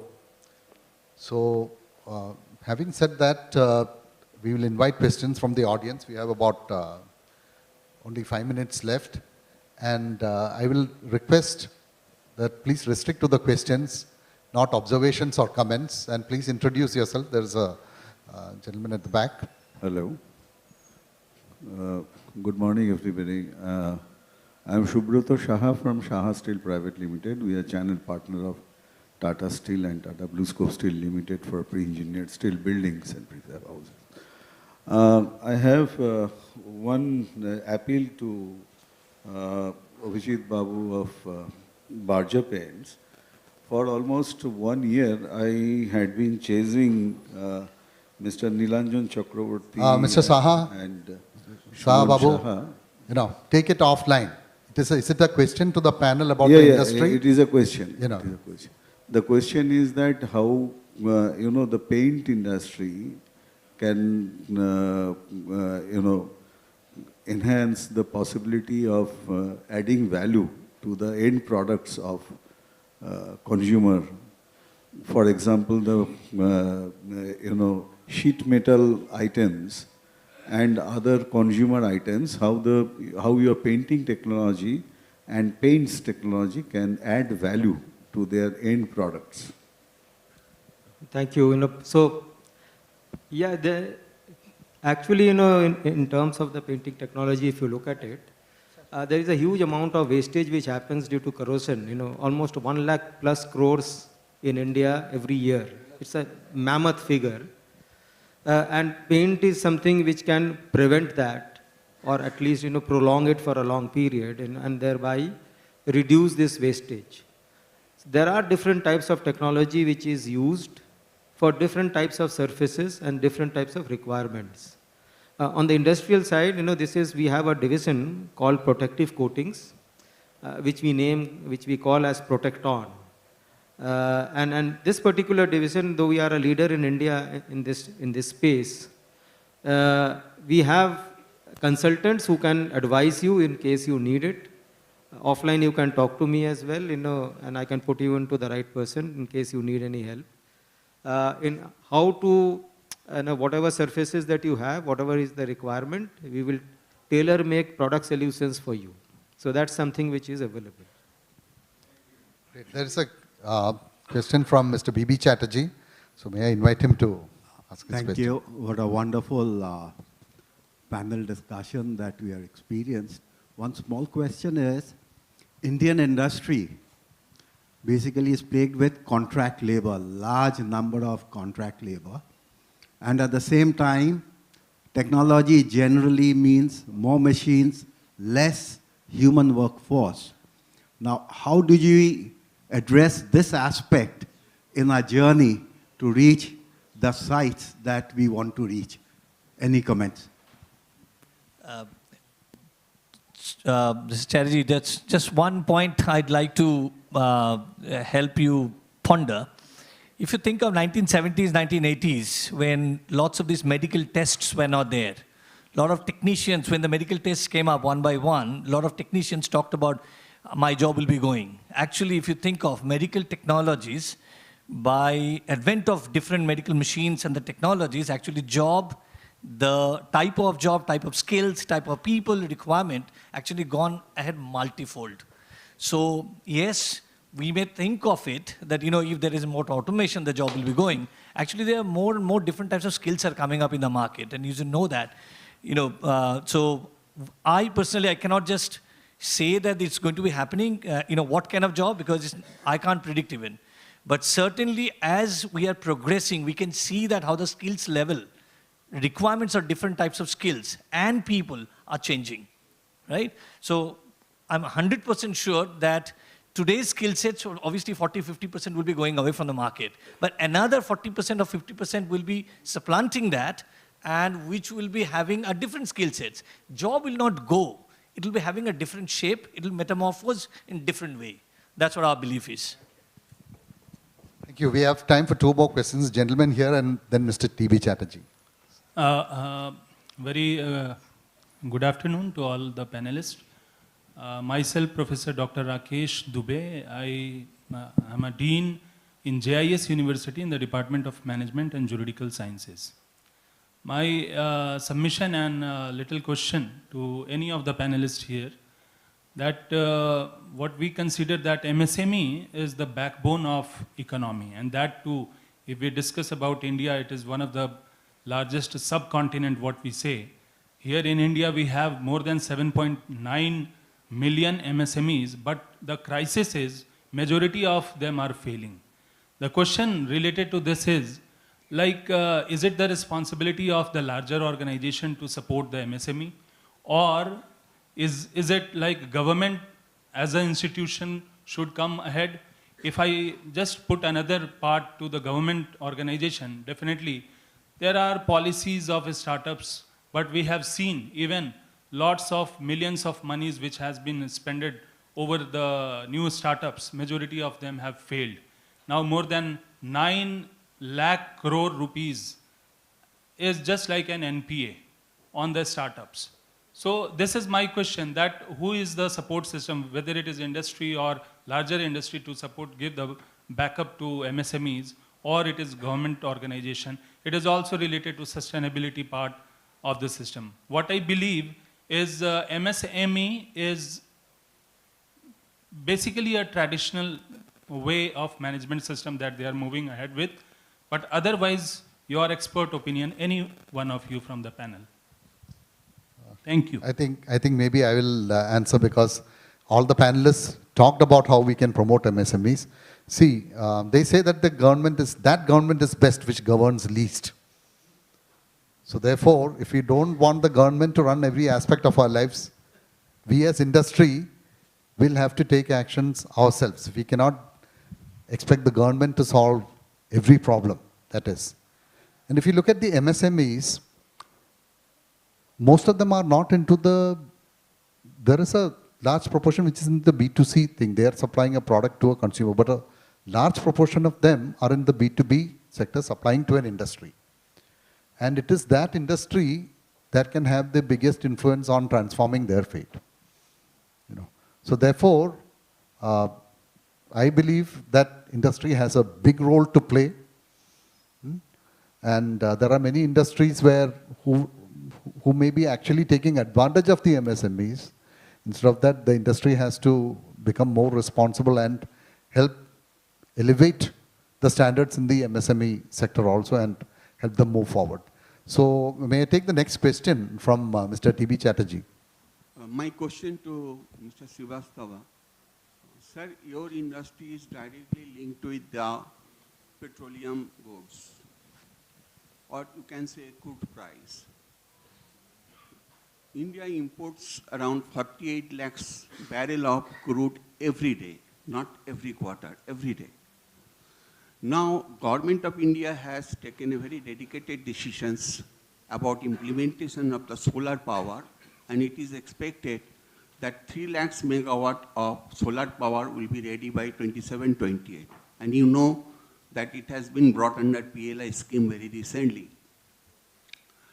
And about $150 billion is being invested in the country in the next 2-3 years for hydrogen-oriented fuels. In this background, can we expect that the petroleum cost or consumptions will come down significantly, because India's today's power plant capacity is 4,14,000 megawatt. And out of which 3 lakhs megawatt will already be available by 27-28 in the form of solar only, and then hydrogen power. So in that case, our consumption of petro materials will come down drastically. In this background, what you are thinking from automobiles point of view about your future automobile design, etc., EV and other things? Because I personally feel that India's petroleum consumptions will come down by 55% in 27-28, and there is no deviation. Is the industry thinking in this line? Yeah, so actually very tough question, and I hope our petroleum consumption comes down by 55%, as you said, in the next 4 or 5 years. The question is related to many sectors, including automobile. So it's true that our petroleum bill is very high. We do not have oil resources. So one of the big consumption of oil happens in the transportation sector. So it's, of course, railways, it's trucks, it's two-wheelers, and it is cars. So government, therefore, has been encouraging the usage of non-fossil fuel, or at least cheaper sources of energy in terms of fuel. CNG, for example, is much, much cheaper. So government has been, as you know, increasing the number of outlets for CNG for across the country. In fact, they were just 1,400 3 years back. They are today about 3,500, going to be 10,000 in 2 years. So encouragement of such fuels which are cheaper, bringing down the import cost. Second, electric, as you said, we might see a switch to hydrogen or electricity or flex fuel, ethanol base, for example, the flex fuel thing. It has happened in many countries. Brazil is a very good example. So the industry is very much aware of this responsibility. It is also reflected, and it is incumbent on necessary for the industry for meeting those emission norms also to reduce the consumption of fuel. So other way of doing it, you change the fuel to cheaper like CNG or electric, or you change the amount of fuel used, which is to bring more fuel efficient vehicles. So all these responsibilities, the auto industry is fully aware, And we are working to it, as I just mentioned in my earlier comments. 2005, the emission was 154. It's a direct correlation, inversely correlated with the fuel efficiency. Higher means lower fuel efficiency. 154, and the target in 2032 is 78. Right now it is 113. So industry is and will continue to make efforts in that direction. And thank you for this very important question, because I think that is going to define our overall import bill, which is very much tilted towards import of petroleum products. Thank you. Okay. I'd like to conclude the session in the interest of time. I know that there are many more questions. I would like request you to take these offline. But I'd like to thank all the panelists, Abhijit, Shashank, Subir, Sudeep, and Nitin Jain, for a very thought-provoking discussion. And thank you for being here, contributing and provoking questions that we all need to ponder about. So thank you very much, and we'll formally close this session.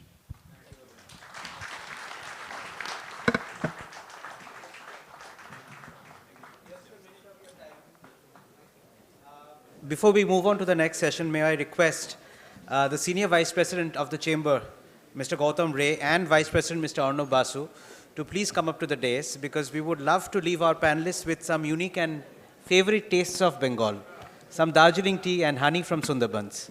So can I have Arnav and Mr. Ray present the mementos to the panelists?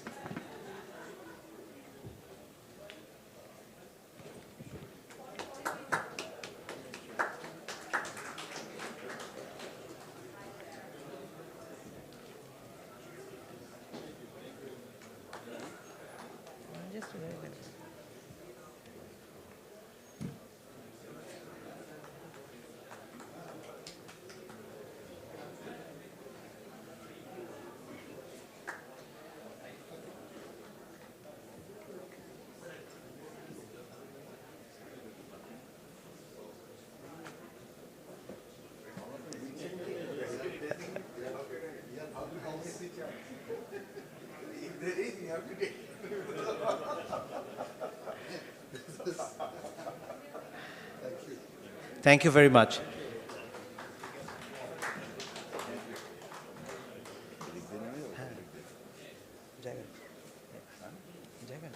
Thank you very much. We are now moving to the next session, and we would request Dr. Ajita Raya Chaudhary, Chairperson of our Economic Affairs Committee, and former Professor and Head of the Department of Economics, Jadavpur University, to take this session forward,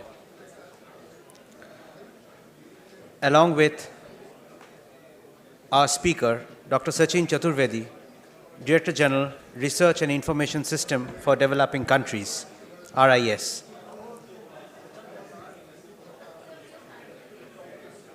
I would request our guests to please be seated so that we can start this session immediately.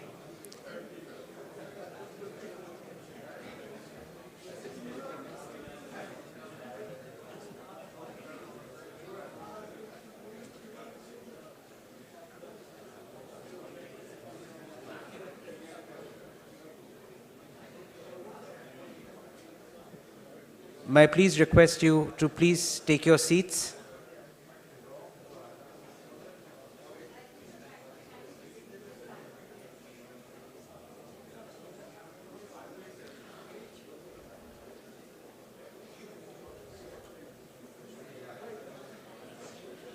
Over to you, Dr. Rai Chaudhary.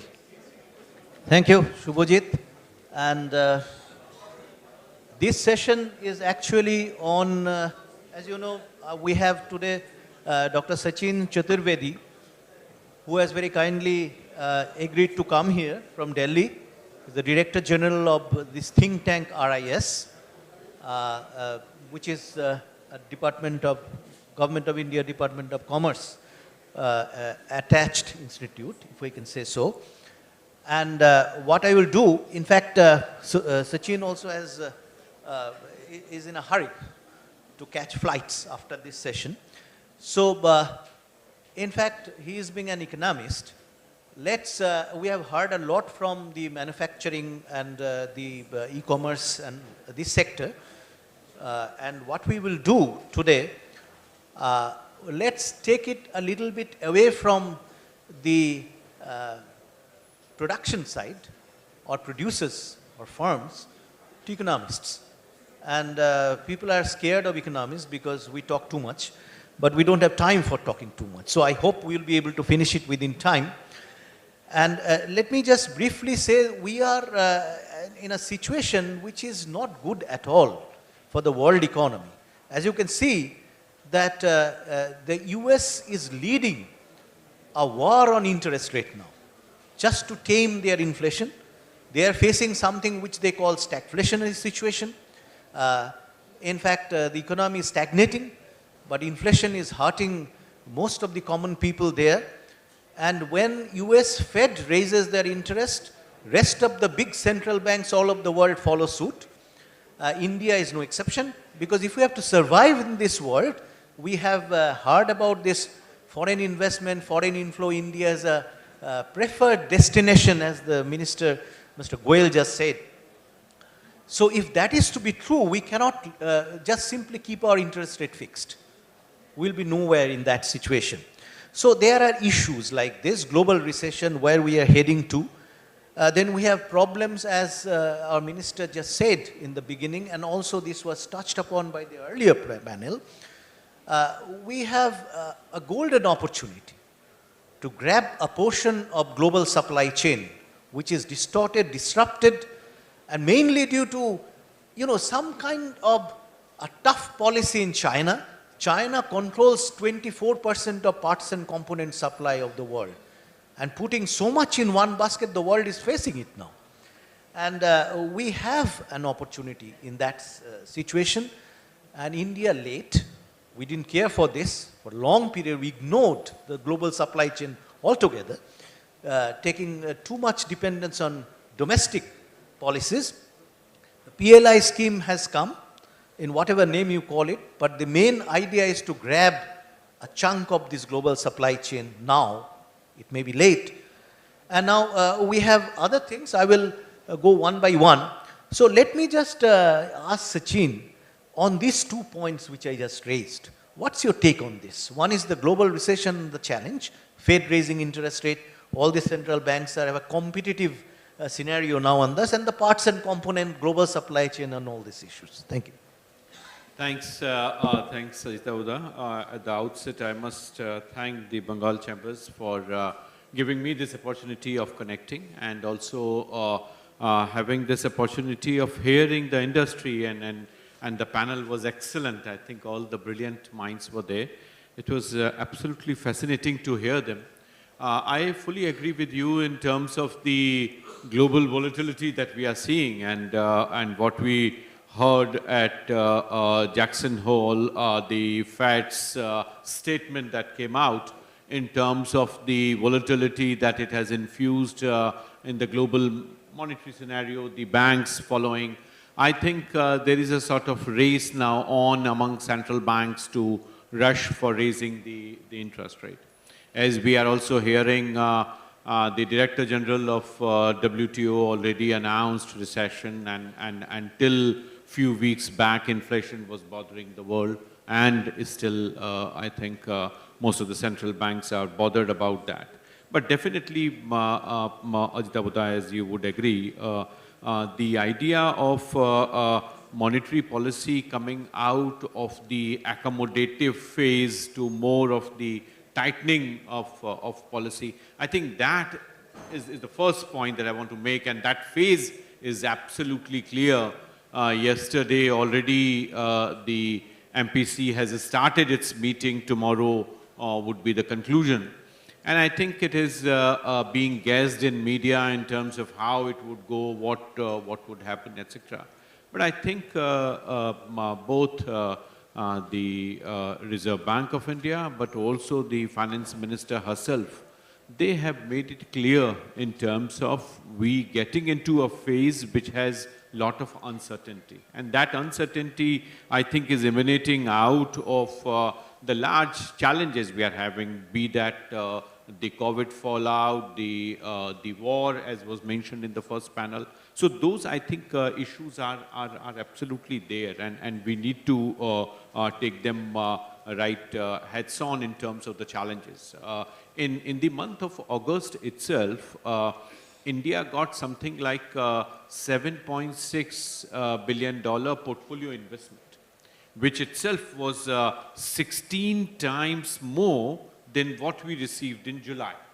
So you can imagine the that uncertainty. You can imagine the liquidity flow that is coming in, and as you might have noticed, in last 4 months, 7 pension fund offices are being opened in India. So you are finding a sort of traction that is coming in to pump in global liquidity in the Indian market. And that, I think, is largely in terms of how we are looking at the challenges. In the first panel, we also heard this sort of endeavor, largely in context of MSME, but also, I think, important in terms of softening of the supply chain. And that, I think, is important in terms of how it is going.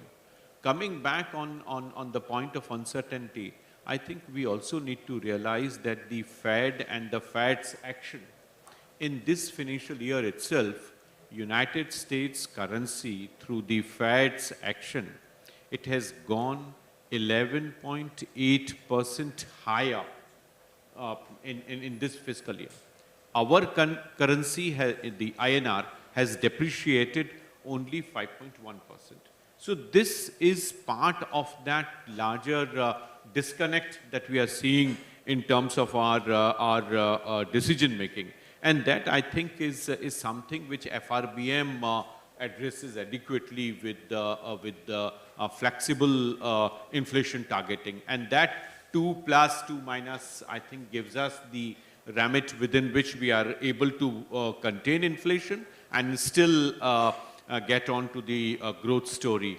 In my tenure as on the board of governors of the Reserve Bank, and Mr. Mitra is right here. Both of us served on the Eastern Area board here in Kolkata. I think it is pertinent here for us to see, and now that industry is sitting, both of us used to see how much little is being sort of contributed in terms of the credit that the local industry should be getting. So the point here of this uncertainty, the supply chain disruption, is in terms of the role that we see for industry to contribute. And I would come back to this question a little later in terms of how I see Bengal's industry and in what way we look forward in terms of managing. But definitely, I think, Aditya, the important point here is also in terms of how RBI has handled the situation. Our ability to provide forward guidance that is needed, the amount of hand-holding that is needed in terms of both monetary and non-monetary, financial and non-financial hand-holding in terms of communication that is needed, I think is extremely important. Tomorrow we would come to know what new positioning in terms of rate of interest hike that we are going on with. But definitely exposures in last 3 years. So that, I think, is absolutely important for us. Well, important points, in fact, in which direction the RBI should move. I mean, it's not an independent entity, obviously, in the global scenario. They have to think about what the other central banks are doing. So that's important, and, hopeful comments from Sachin is important. Now, just one comment about the MSME. We talked about the MSME, and all of us agree that the government cannot pull the MSME sector all the time. They can help the startups, etc., but the large-scale industry has to have a symbiotic relation. In fact, historically, if you look at it, the putting out system of the British was the first way they promoted the small-scale sector in Britain. And that is not only credit, this technology. That's how it was promoted in the industrial world. That's how it is promoted in Southeast Asia too. Think about Thailand or Vietnam. How did they do it? And we couldn't do it. And we are lagging somewhat, and MSME sector is having problems of technology upgradation, not only credit. It's not that they are only suffering from credit, they are suffering from backward technology and so on.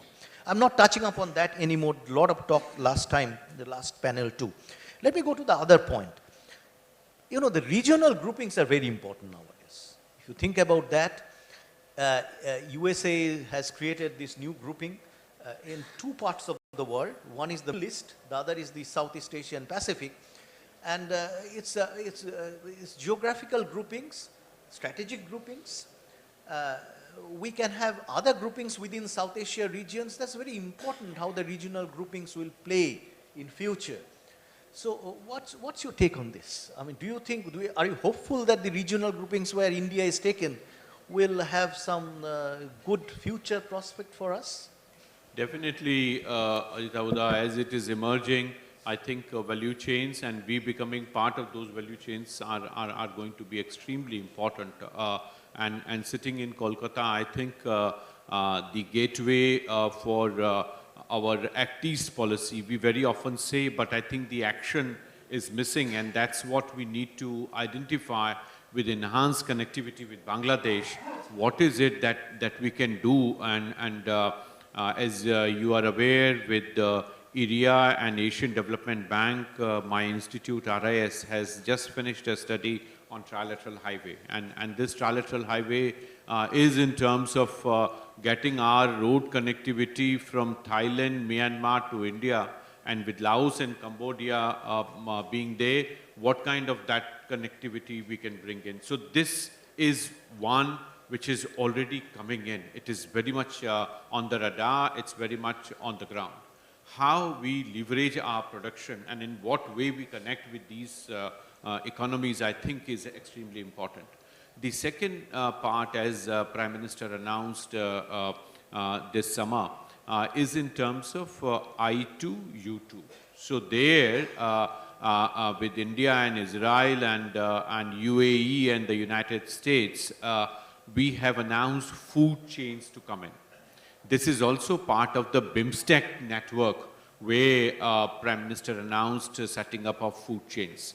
And I requested our local RBI office to get me the data on food production and food chains in Bengal. And I think it is pertinent on our part to see how units other than ITC or ITC's own leadership in terms of creating these value chains, I think is going to be extremely important. The point that the previous session very rightly raised more in terms of big companies playing that role, and I think it's much more important in case of agriculture.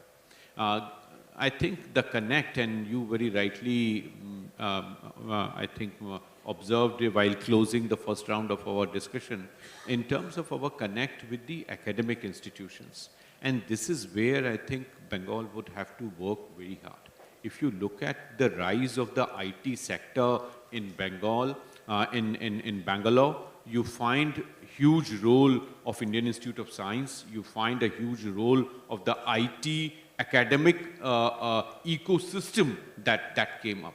In Bengal, I think some of these academic linkages, though with extremely brilliant minds, they are missing. And I think on agriculture front, with the value chains that we are going to face competition from Thailand, because the moment you step in agriculture, you have huge competition from Thailand.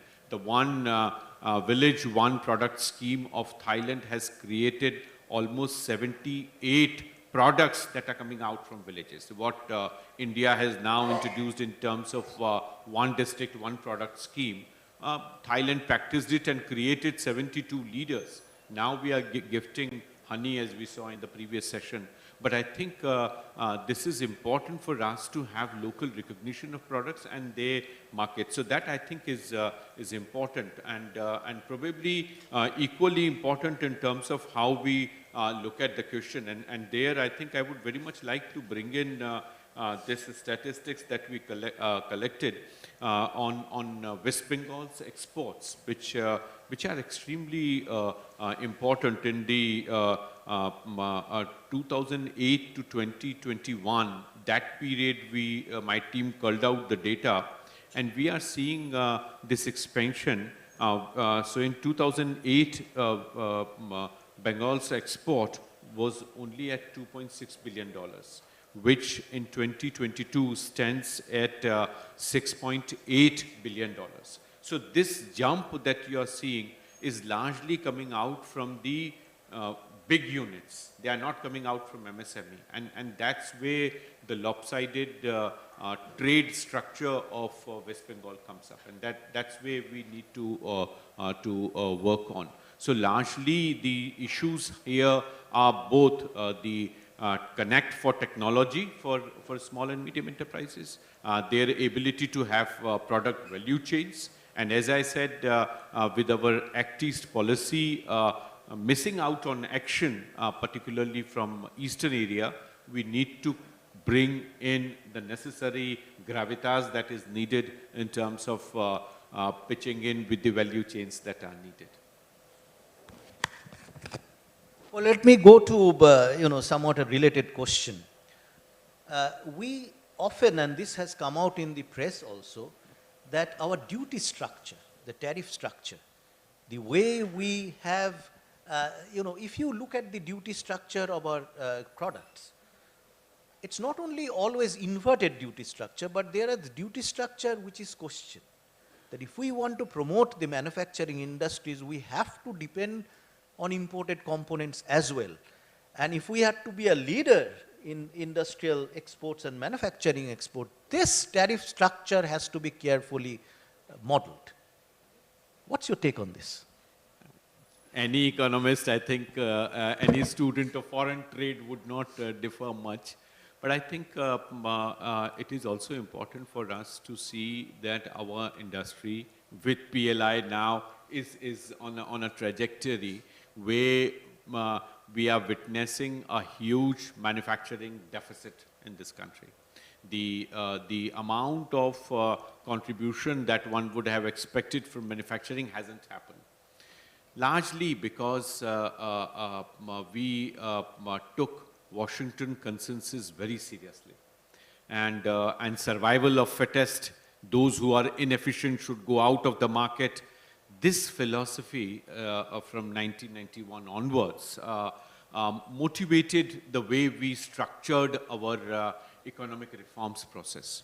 And Paul Sweezy and many other economists have been raising, including Danny Rodrigues and all other structural economists. So as you are aware, the monetarist school of Chicago and structuralist school, these two schools in economics profession have been debating this question of survival of fittest. So what Mandel gave us is in terms of World Bank and IMF-led philosophy of companies to perish if they are not competent enough to survive. But we need to see what sequencing is needed in terms of our economic reforms. And somehow from 91 onwards, we took up a process where only the fittest to survive was our idea. And as a result, as part of our transition from GATT to WTO in 95, we agreed to bring down all our quantitative restrictions. We agreed to bring down the tariff structure, which we did. And in fact, if you recall, even 2016 speech of the finance minister promised that we would have tariff structures at par with ASEAN countries. That has not happened. In fact, tariffs have gone up. And I think the sectors where tariffs are high, it is also our a sort of onerous task and duty to see that industry accumulates strength to compete quickly. But if we see that endless high tariff are going to continue, that should not continue. We should have also the sunset clause for tariff to be managed, and that I think would be extremely important for us to realize. With 15 or 14 sectors that we have identified for a PLI scheme, I think we should have sunset clause for the tariffs which are very high for those sectors, because that has bring in this spirit of protectionism, and that's where the inefficiency is coming in. But industry also has to survive. Industry also has to accumulate strength, and that's where all the three things are to be done. Technology has to be strengthened. The low cost of our transactions, the banking support has to be done. And third is in terms of infrastructure. If you look at factory to port, the cost of movement in China is $2.50. In Thailand, it is $4.60. For India, it is $9.45. So this study, this data is absolutely clear. As Minister in his opening remarks very rightly mentioned, the logistics policy is bringing in that solution we are looking at. And then he listed 4 other areas. I'm not getting into details of that. But that, I think, are important. And the message that the long period for continued high tariffs would not be there is something that we should be very clear about. Well, I guess we are coming towards end. I am told by the organizers to finish it by 12:40 if possible. Obviously, there is this whole issue which has come up, the SDG, Sustainable Development Goals. But if I get into that, that will be a long discussion, because sustainable development, as in the last panel also it came up, sustainability in terms of only environment is not the thing. You have to be sustainable in terms of inequity, in terms of technology, in terms of the spread of industries among the different kinds of industries which cater to the high end and the low end, etc. So let me not get into that, because this is already discussed. Right now we are looking at a scenario where for reasons most of us know, that the rupee is plunging against dollar. And we are looking at something like 82 plus, maybe soon. And you are in the Reserve Bank governing board, and you interact with the Monetary Policy Committee too. What kind of policy maybe the Reserve Bank can take or should take? Should they intervene and get the rupee somewhat stabilized at a level which may be, say, 79 or 80? In Britain, they didn't. In UK, we see that pound is getting close to 1:1. And Raghuram Rajan has written very clearly that Reserve Bank should not. They should allow the rupee to go up as much as possible. We have foreign exchange reserves going down too. What's your take on this?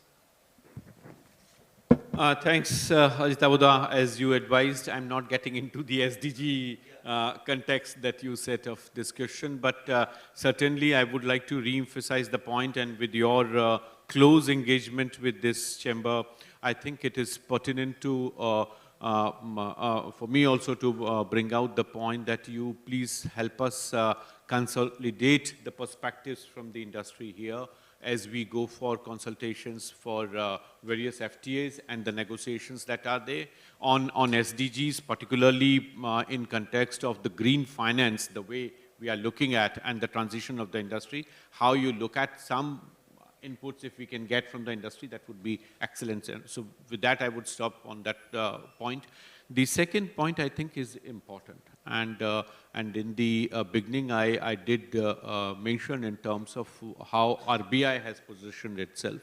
I'm not speaking for RBI, but certainly I would like to point out 3 things that are important with the plunging of rupee that you mentioned.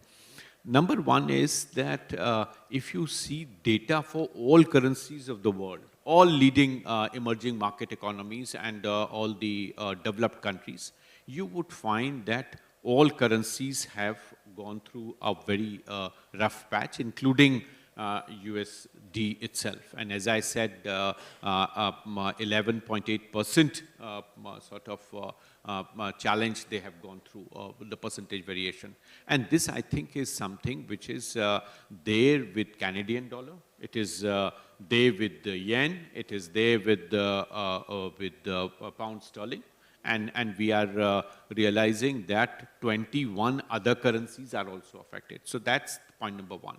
Point number two, with the FRBM, which I acknowledged in the beginning, the flexi maneuvering space that we have for our inflation management, we have succeeded in terms of keeping India's inflation at one of the lowest in the emerging markets. And this is something extremely creditworthy for our system to manage. And this is largely because Finance Ministry and Reserve Bank both have worked very closely together. So as a result, very high inflation we have avoided. World now is grappling with the question of recession. Fortunately, Indian market is on rise, and we heard the industry leaders sitting here, but we also heard the minister. So that, I think, point is absolutely clear. The currency, as far as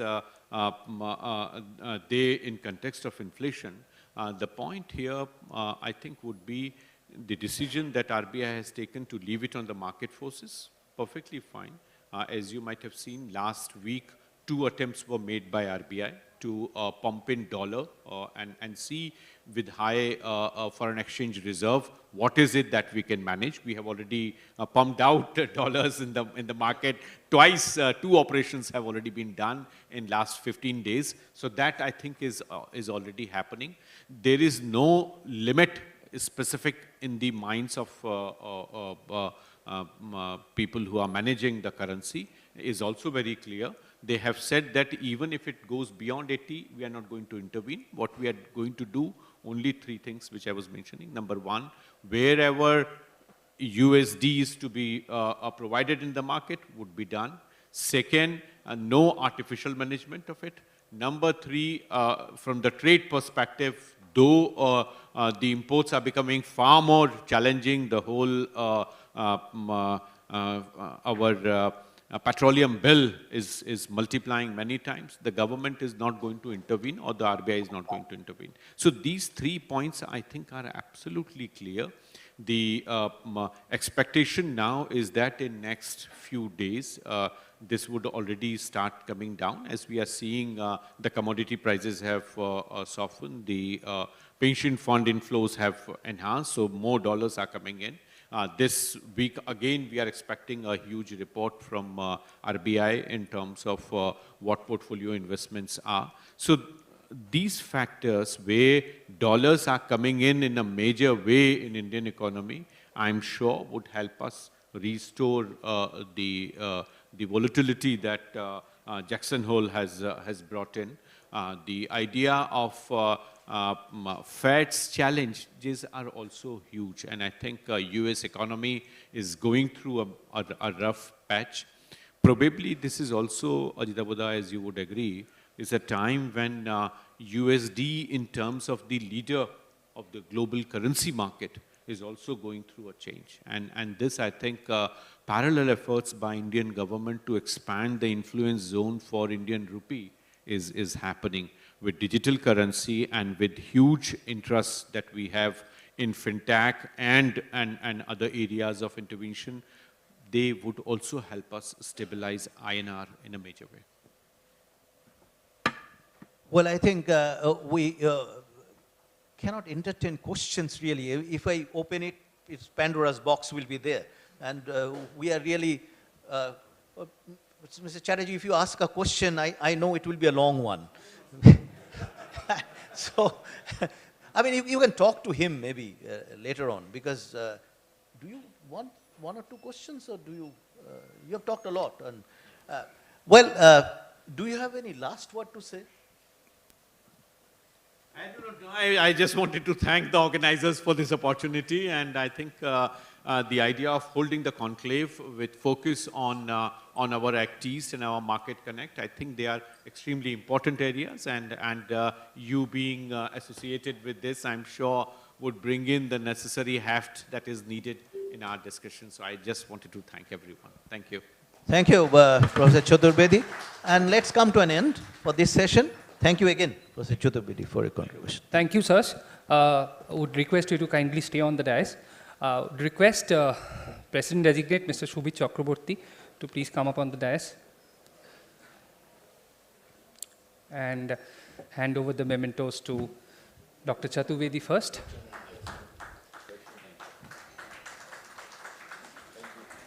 And to Professor Roy Chaudhary. Thank you so much. That was an erudite panel, as expected. We quickly now move on to the next panel. This is session 3, Scripting India Growth Story for Global Play.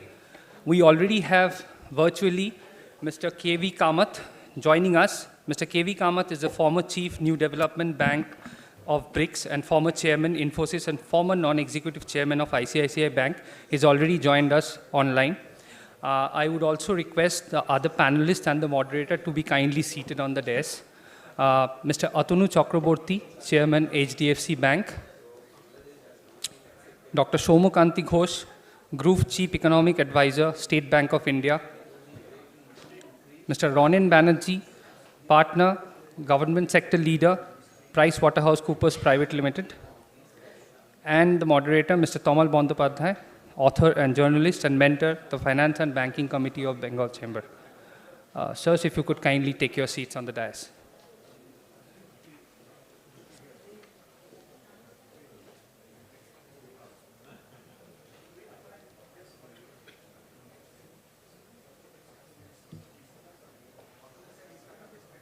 Yeah, the rest can come.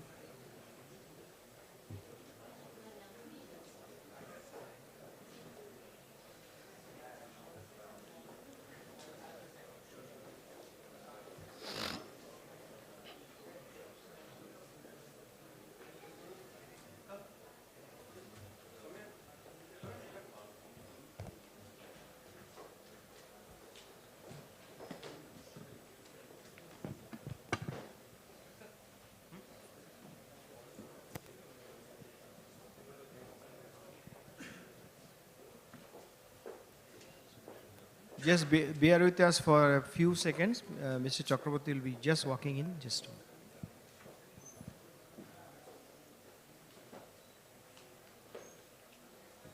Mr. Kamath there on screen? Yeah. Can we have Mr. Kamath on screen, please?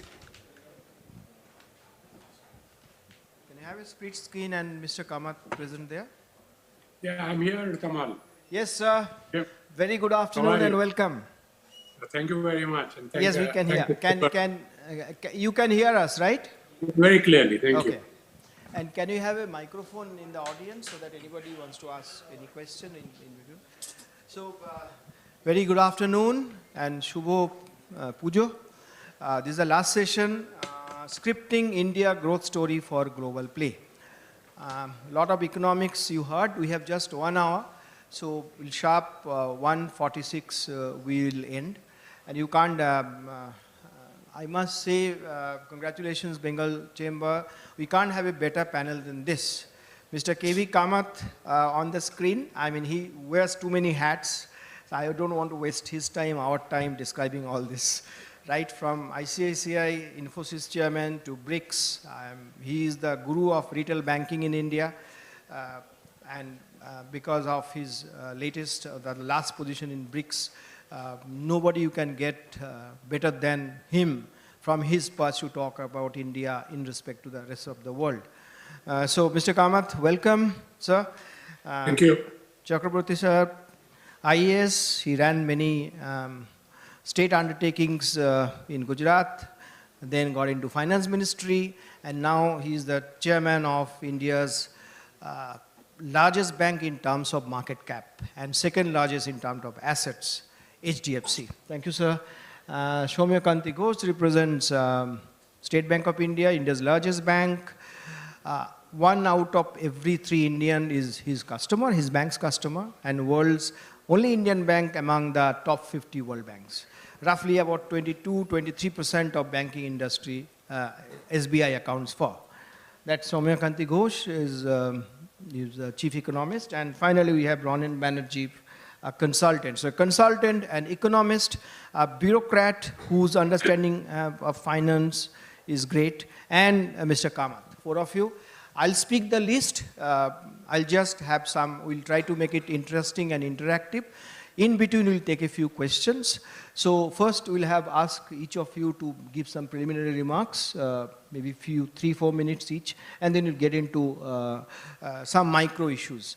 But before that, just to introduce the subject, I'll tell you something which happened in the past 3-4 days, or maybe more than, maybe just about a week. One is Ruchi Sharma, pretty well known in the markets, global markets. He's the chair of the Rockefeller International. Just 2 or 3 days back, he wrote in Financial Times, he said the 7 economic wonders of a worried world, and India is one of the 7. I'm not getting into all the details. Others are Vietnam, Indonesia, Greece, Portugal, Saudi Arabia, and Japan. And India says, and he writes, policy makers have done enough reform.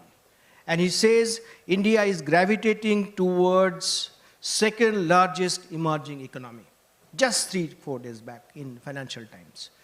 Yesterday, one of the leading newspaper wrote, Ontario Teaching Pension Plan Board, which had exposure about 18,374 crore in the Indian market, is just setting up an Indian office for the first time.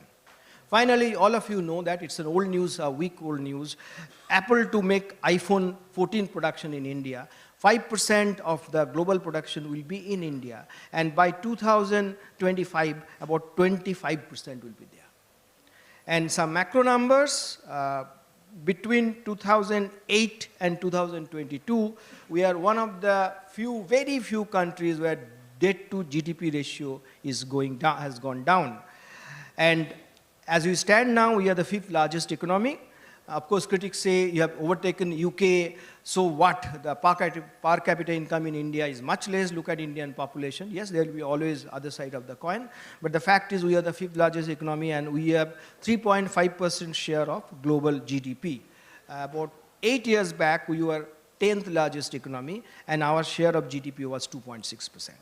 So that's the India story. And beyond the numbers, as you know, we are talking about, RBI has been talking about 7.2% growth. Almost all agencies and raters have downgraded their estimate, but more or less 7% is given this year. So that makes it fastest growing one of the major economies. Our corporators have cut down their leveraging to a large extent. Our banking system is in fine health. Mr. Kamath, a few months back, said he has never seen such a healthy banking system in the past 5 decades. Yes, they are well capitalized. Their NPAs, a bad dream, nightmare is over. Both gross and net non-performing assets have gone down sharply. A CRISIL note says that by 2024, we have fiscal year 2024, we have 4% gross NPA. And finally, good story is this, credit has started picking up. It's 16% plus in September, year on year, that is between last September and this. This is a 9-year best credit growth. So with this preliminary remarks, from now on I'll keep my mouth shut just to set the context, India story. Over to you, Mr. Kamath, to start with you, scripting India growth story for global play. Sir, all yours. Thank you. Thank you, Tamal. Good morning to all fellow people on the panel and the audience, and thank the Bengal Chamber for this invitation. Tamal, you already set the story, the caption, history, India's history in terms of growth. You already articulated. In fact, you set the platform, as it were. I'll just start with one intriguing number to me, 5th largest economy. Again, we have a very eminent economist on our panel, and maybe he could later on do this, not necessarily here. I think we were 5th largest based on exchange rates prevailing whenever these numbers were determined. But given what has happened in the last virtually a month or 2 months, the way some of the other the economy number 2, 3, and 4, their exchange rates have moved. And of course, we have also weakened, but in comparison, we have weakened much lower. In fact, those currencies we have strengthened. I do not know where these numbers are, but that's for a separate day. I entirely endorse what you're saying about the growth story. But let me put a perspective to it, a picture to it, as to why I believe not this decade, the next 25 years are going to be Indian. For growth to happen, there are 2 or 3 key determinants that are required. I think one key determinant is do you have an investment path forward? If I look at India, you have clearly to get our water equation right. By water, I mean once you get water right, you get agriculture right, you get animal husbandry right. So basically, carbohydrate and protein is met.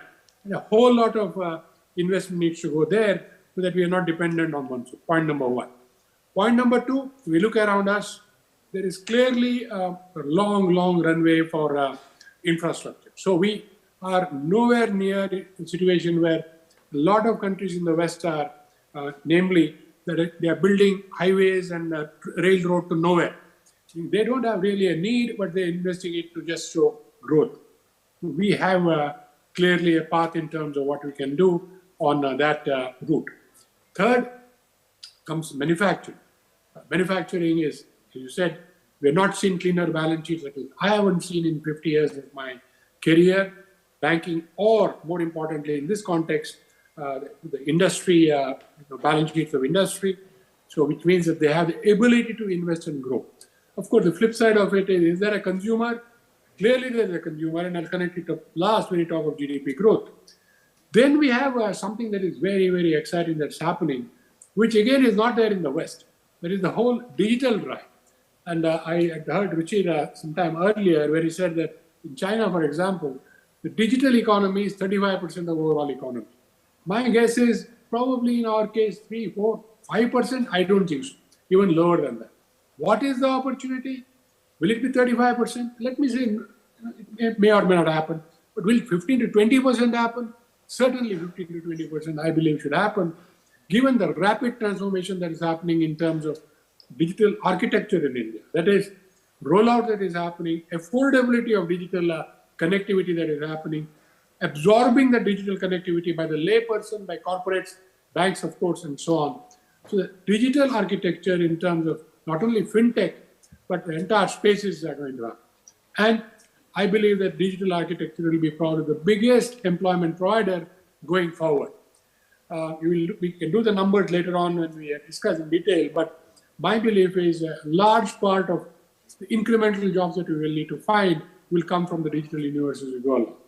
Now, if we assume, again, as I said, 15 to 20% as a contribution of digital to the overall pie, and I take the numbers, Tamal, you articulated the 7.2 number or slightly scaled down numbers. Let's not debate it. Let's say it is 7% plus, and you add 15 to 20% to that, I think we are looking at 8 to 8.5 trillion. So I want to lay this proposition up front that I look at India 75 to 100. That is going from 75, India at 75 to India at 100, and India compounding its GDP at a rate of around 8%, 8% plus actually. If you do the math, simple math, I think you will be, we will be a 25 trillion economy at 100. So I look forward to India going from 75 to 100 and going from 20, in those 25 years, going to be a 25 trillion economy. I'll stop here for the moment, Kamal. Thank you, Mr. Kamath. 360-degree view and pretty realistic. Everything is touched upon. So now, Dr. Chief Economist of State Bank of India. Dr. Ghosh, over to you.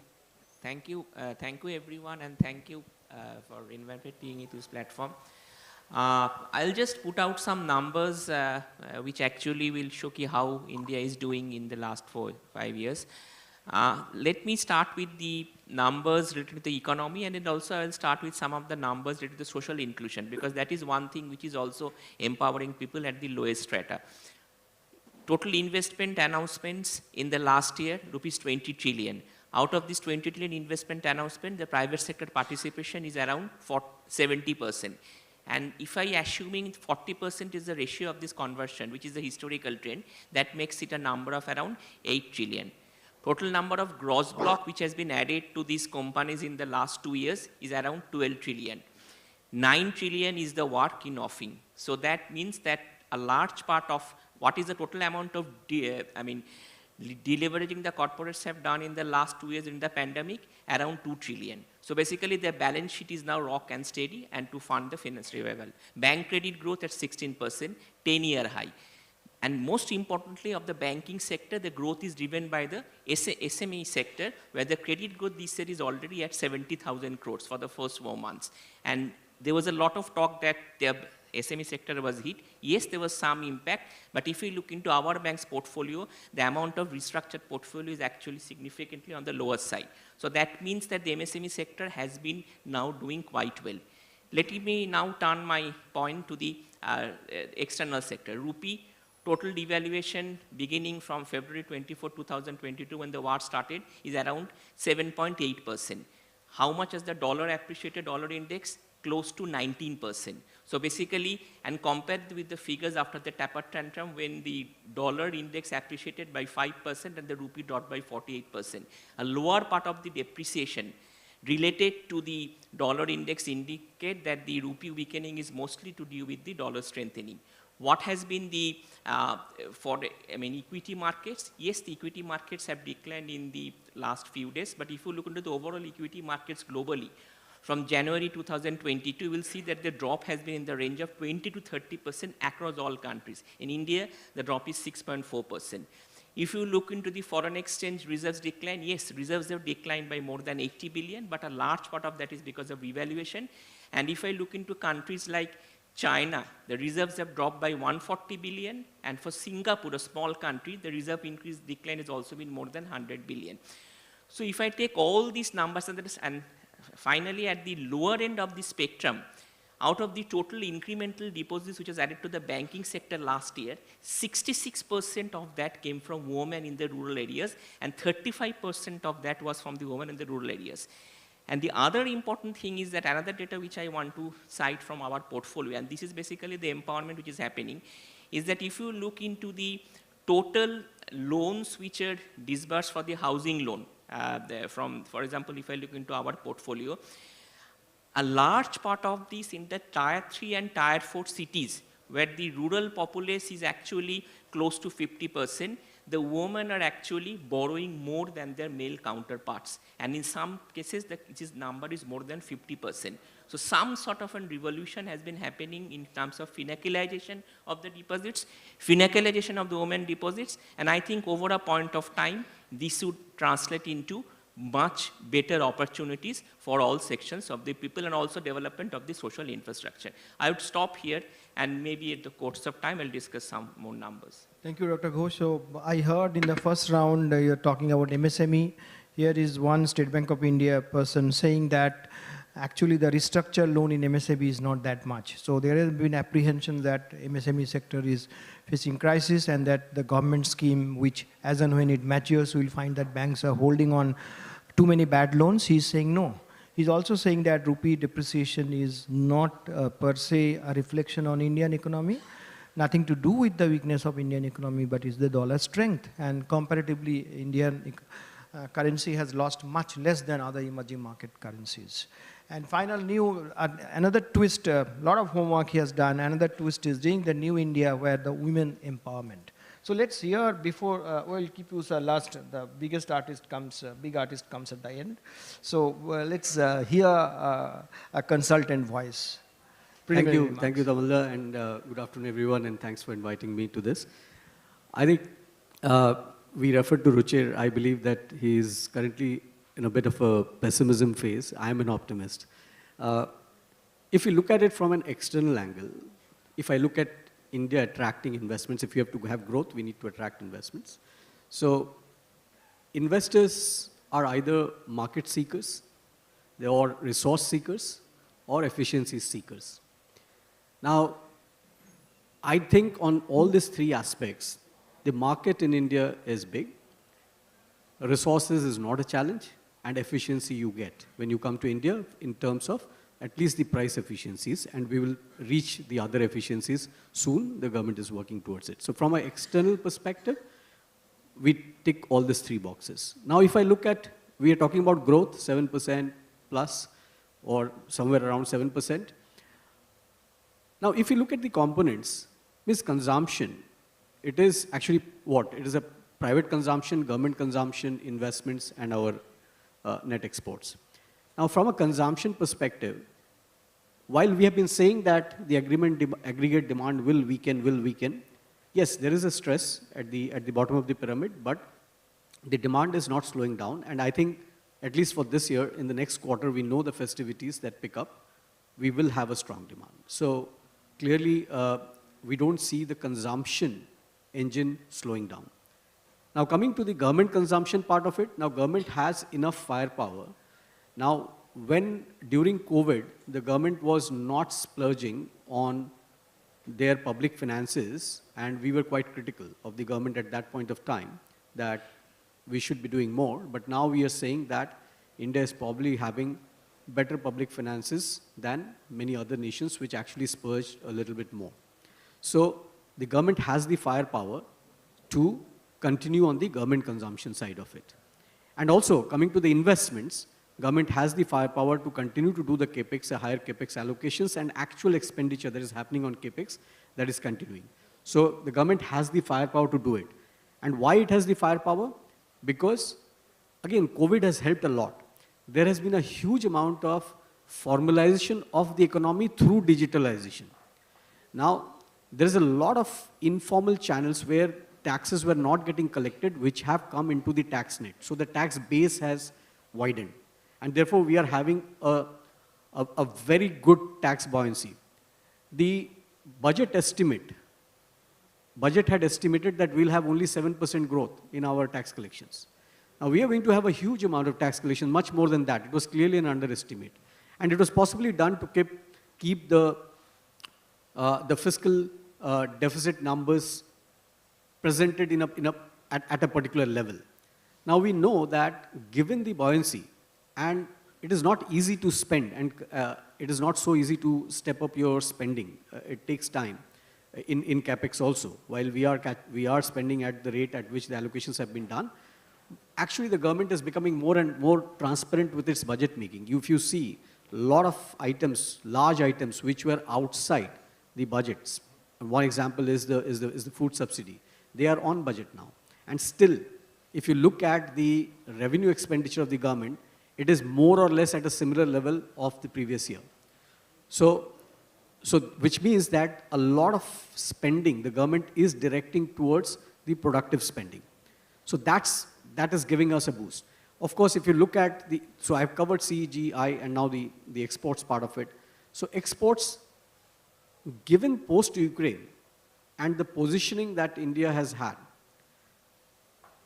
the relatively non-aligned positioning and going unscathed because of that positioning gives a lot of confidence to the global players to take some part of their supply chain to India.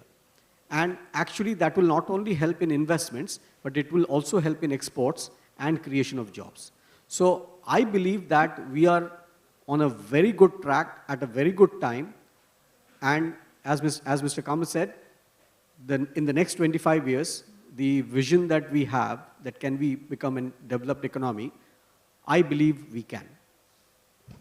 Thanks, Mr. Banerjee. So I believe we can. Very optimistic note. He's talking about there are cynics who are saying where is the consumption, but he sees consumption is growing, and he also refers to the tax collection, which all of us know that has been growing, the GST and the direct tax collections. These are all signs of a growing economy. So over to you, Mr. Chakraborty. First, you are a policy maker till recently, part of Delhi Finance Ministry, and now you are on the part of non-executive chairman of India's second largest bank by asset. What's your preliminary remarks? Thank you, Mr. Bandyopadhyay. A very good afternoon to everybody. And speakers have mostly covered most of the areas related to the fundamentals of the economy.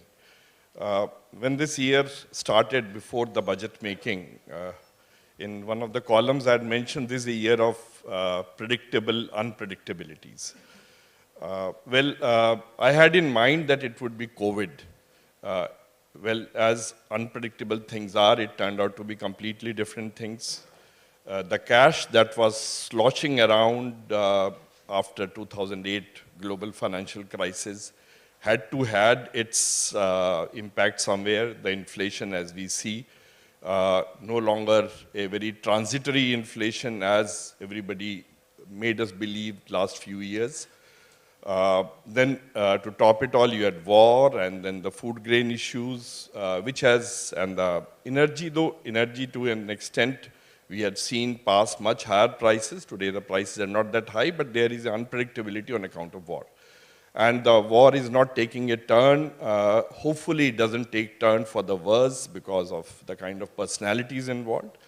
So globally, if you see the update brought in by IMF also, it has downgraded the global growth scenario, and rightfully so, because these things would continue to contribute towards the global downswing.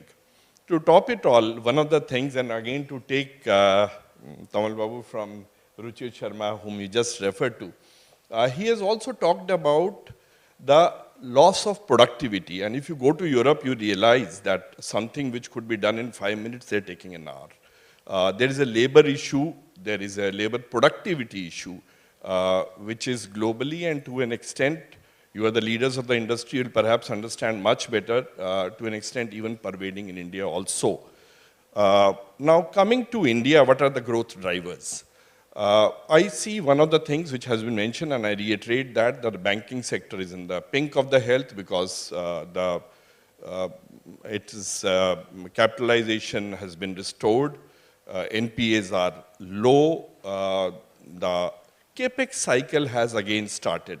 Now, to predict as to how this capex cycle will turn out will not generate more NPA but generate more growth is what is everybody's wish. That will depend upon how the demand scenario plays out and what kind of an asset people end up investing.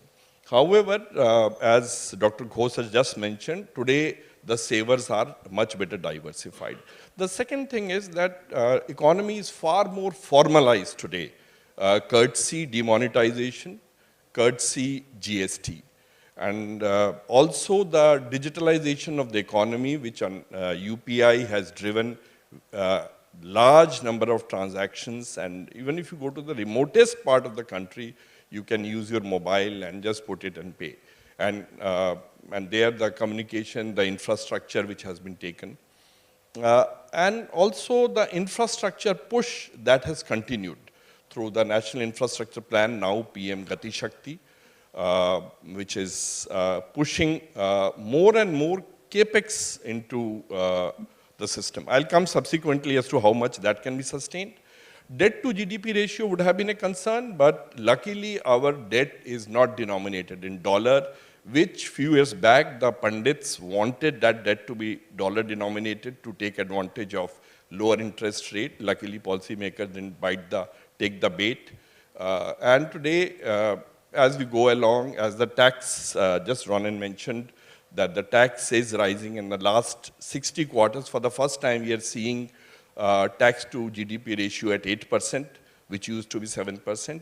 So these are the kind of drivers which are showing towards a better growth. And to add to it, the PLI, which has helped the pharma and IT sector, they do indicate an availability of the runway, and perhaps how we use it could possibly come in at subsequent rounds. Thank you. Thank you, Mr. Chakraborty. So once again, very optimistic note, and you said that most of things have been said because you have the disadvantage of a last speaker. So let me make you the first speaker in this round. And this is also a common round, and then later we'll get into specific thing and all. And Kamath, Mr. Kamath, you will be the last speaker. Okay. Now, essentially, what I want to ask you, give us a few minutes each, that till the first rate hike, which is up-cycle rate hike, Reserve Bank of India did 40 basis points. Subsequently, we had 2 more rate hikes, 50 basis points each. No, I'm not asking what is going to happen tomorrow. What I am saying is this: we were claiming that India is decoupled. Indian economy is decoupled. We don't get into all this, what's happening globally. We are decoupled. And here inflation, which is incidentally for the 8th month in a row, last August, I'm talking about last month, August number is this. It's more than 6%, which is the upper band of RBI MPC's mandate. And also the MPC Act says that if it 9 months in a row inflation is more than the upper band, then RBI has to explain to Reserve Bank, to the government of India why it has been done so. It had happened during the COVID time, but that was an exceptional circumstances. Now we are post-COVID. But we are claiming that these are all supply side disruptions. It's a typical India story. You don't bother about what's happening in the globe. We are decoupled. Now, Mr. Chakraborty, with you, I'm starting. Do you think that we have got that kind of strength and that kind of, whatever you call it, resilience, that we are decoupled from the rest of the economy? And if so, then why happening on the interest rate front? Why inflation is not going away?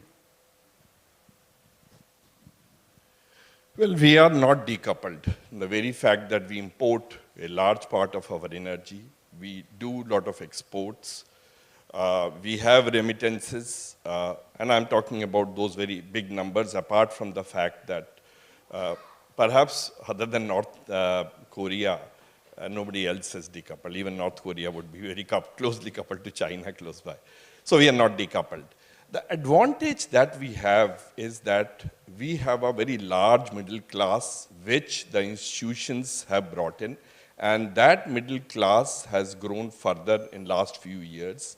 Its aspirations have gone up, and the formalized economy helps them.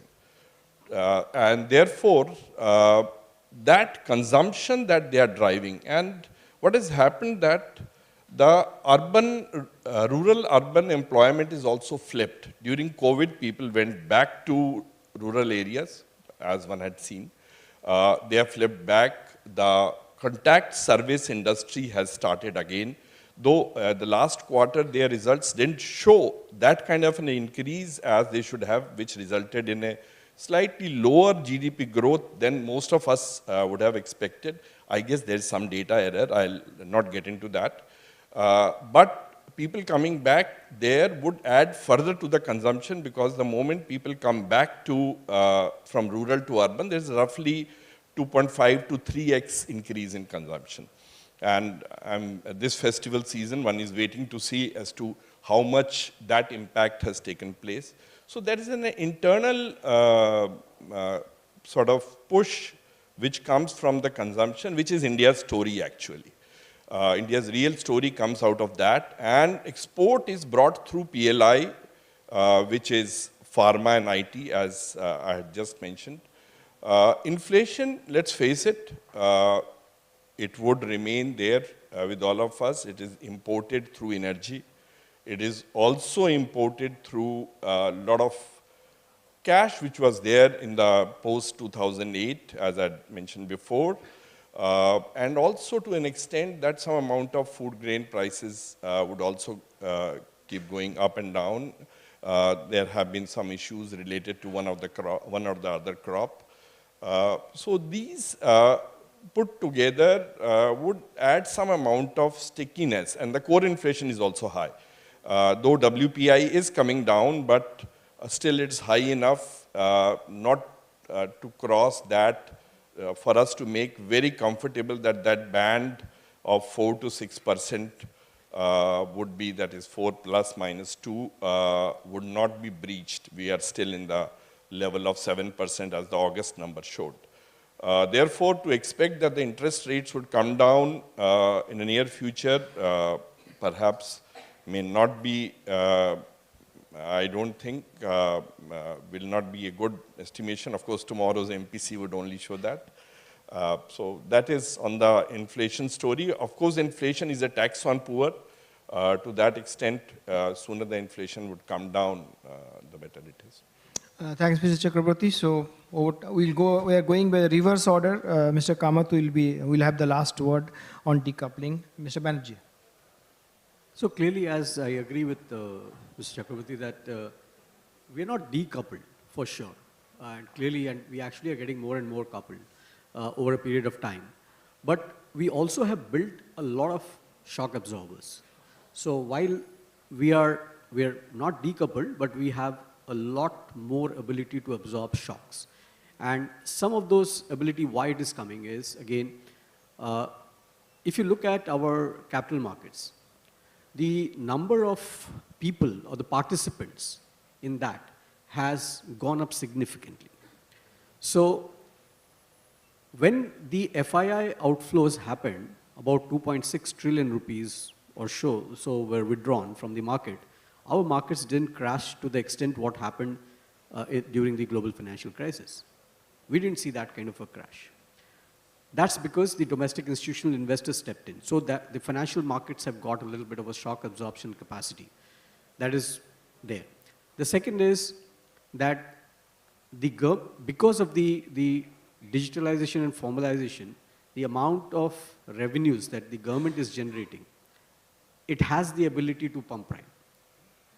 It recently, I think today or yesterday, they extended the support to be given at the bottom of the pyramid because the maximum stress of the inflation is being felt at the bottom of the pyramid, and that needs to be supported. So the food subsidy program has been extended by another 3 months. So there is that ability of the government to absorb the shocks is much larger by way of pump priming. The third is, I think in the previous panel we mentioned that the higher end goods are selling more and lower end goods are selling less in almost all categories. That was mentioned. Now, it is good because what has happened is, which means that at the income spectrum, which is at a higher level, the sentiments are good, they are consuming. Now, the consumption can start either from the bottom or from the top. Now, the consumption is starting from the top. The services engine, which was not firing at all for the last 1.5 years, has started firing. People are going out. If you look at hospitality, tourism, they are very strong. We also, in a way, indirectly, when our exchange rate, yes, there is a positive and negative on the exchange rate, but as rupee has depreciated, relatively, which I know that some other economies will become more attractive, but we can possibly attract more tourism also. And it could be our healthcare services, which is kind of, we are facing health tourism, people can come in. So there's a lot of shock absorption that is there. Now on the inflation, I'll just make that point, last point, that our inflation primarily is high, while the core is sticky and it is under 6, about 5.8 or so is where it is staying, but the inflation is primarily fueled by the food prices and the fuel prices. Now fuel prices, we know currently the government is not reducing the prices, pump prices, because there's a recouping of the losses that had happened. Now it can be brought down at any point of time. And food prices are volatile, and that cannot be addressed by a rate action, because the rate action cannot influence that part. Therefore, I hope that the MPC, while it will be constrained to raise the rates, do not give a very, very hawkish guidance for future. That would be my... Thanks, Mr. Banerjee. Hope MPC is listening to you, all the 6 members. Over to you, Dr. Ghosh. Same, sir. No, I will just put the things in a different perspective. While I somehow agree on the fact that decoupling is difficult for a country like India, because as a global economy gets more and more integrated, but my satisfaction in terms of trends which are doing in the last 2-3 years, I think on the policy front, that gives us hope that we are actually moving in the direction of decoupling. Let me give you some examples. Before I start with the examples on inflation front, let me give one point out of the way. I think one way of looking into the inflation data, I mean, basically, is that it is based on a 2012 weight, where the food had a weight of 46%. Today, I think no one believes that the share of food in CPI could be more than 30%. That is actually given in the data in the National Account Statistics. So I think that needs a revision. But having said that, let me say why I say that this decoupling maybe yes, it's a trend which may be getting a little bit reversed. For example, if you take the example of our central bank, I think all central banks, specifically the Fed, and I think this recent inflation problem has been because of countries, developed economies, because of the too much fiscal extravagance. But I think our central bank was the first one to front load rate hikes, front load data projections, front load liquidity adjustments. And I think the Fed started to raise rates, and it moved from a definition of describing as transitory to permanent only after a significant period of time. So from that point of time, I think our central bank, RBI, possibly has started the course of this inflation fighting much before the other economists, other central banks discovered it. Secondly, the other important thing in terms of decoupling, and Mr. Banerjee mentioned, is that I'll give you one data. Before the COVID happened, if you look into the total household financial savings, the total exposure of the households in equities incremental basis was around 70,000 crore. During the last 2 years, 2020 to 21, if you look into the overall net investment of the households in equities, it is a number which is close to 2.5 trillion. Just imagine this number. And because of this, our stock markets actually have not dropped to the extent which the other countries have seen. So this is also another trend because of because of the opportunities, because of the investor protection, because of the investor sentiments. I think this household participation is becoming a self-fulfilling prophecy in terms of investment. So this could be another decoupling trend. And finally, if you ask me the one important point, yes, the formalization a lot of people has discussed, but let me talk about another sector which I have just mentioned, and that's also shows a contrarian trend. Indian property sector in the first 3 months, the sales in all the metropolis have jumped by 60%. And in a country like China, I think China is facing a lot of problems. It has been now declining for 11 months in a row. So to conclude, yes, it's difficult to decouple, but maybe with the set of trends, the data which is coming out slowly, it could actually give us hope that maybe in the couple of years down the line, our policy makers and regulators will be able to chart a course which may not be entirely dictated by developed countries. Thanks, Dr. Ghosh. So, Mr. Chakraborty and Mr. Banerjee said, no, it's not decoupled. In fact, Mr. Chakraborty said it's only North Korea and to some extent China that can claim to be decoupled, and we need to dig in to see what's happening. But here is Somakanti Ghosh saying that no, we are actually on that trend. And I wish Mr. Das, RBI Governor, has been listening to you. Unfortunately, he is busy, the MPC meeting. He is saying that we are the most alert and most aggressive central banker fighting inflation. It will be honey to his ears, music to his ears, not honey. So good, great. We'll hear Mr. Kamath. Sir, you have heard them, the same thing on decoupling. And after that, we'll take 1 or 2 questions from the audience and get back to some micro issues. Over to you, sir. Mr. Kamath. Well, thank you. I think we are progressively decoupling. I think that we have made tremendous headway in that part. The reason is very simple to look at. If we had not, we would not have been in this better off position compared to other countries. I look at it purely from a macro view, as it were. However, in this whole context of decoupling and maybe creating an identity of our own, I think we need to do much more. Government is doing it on several fronts, but there is one front which I call it under a very broad heading, the economic front. We need leaders like Samakant, economic leaders. Samakant is somebody that I respect, and I follow what he writes a lot and what he says a lot. But leaders, then I would expect them to take this fight on behalf of India. And I'll make 2 or 3 propositions.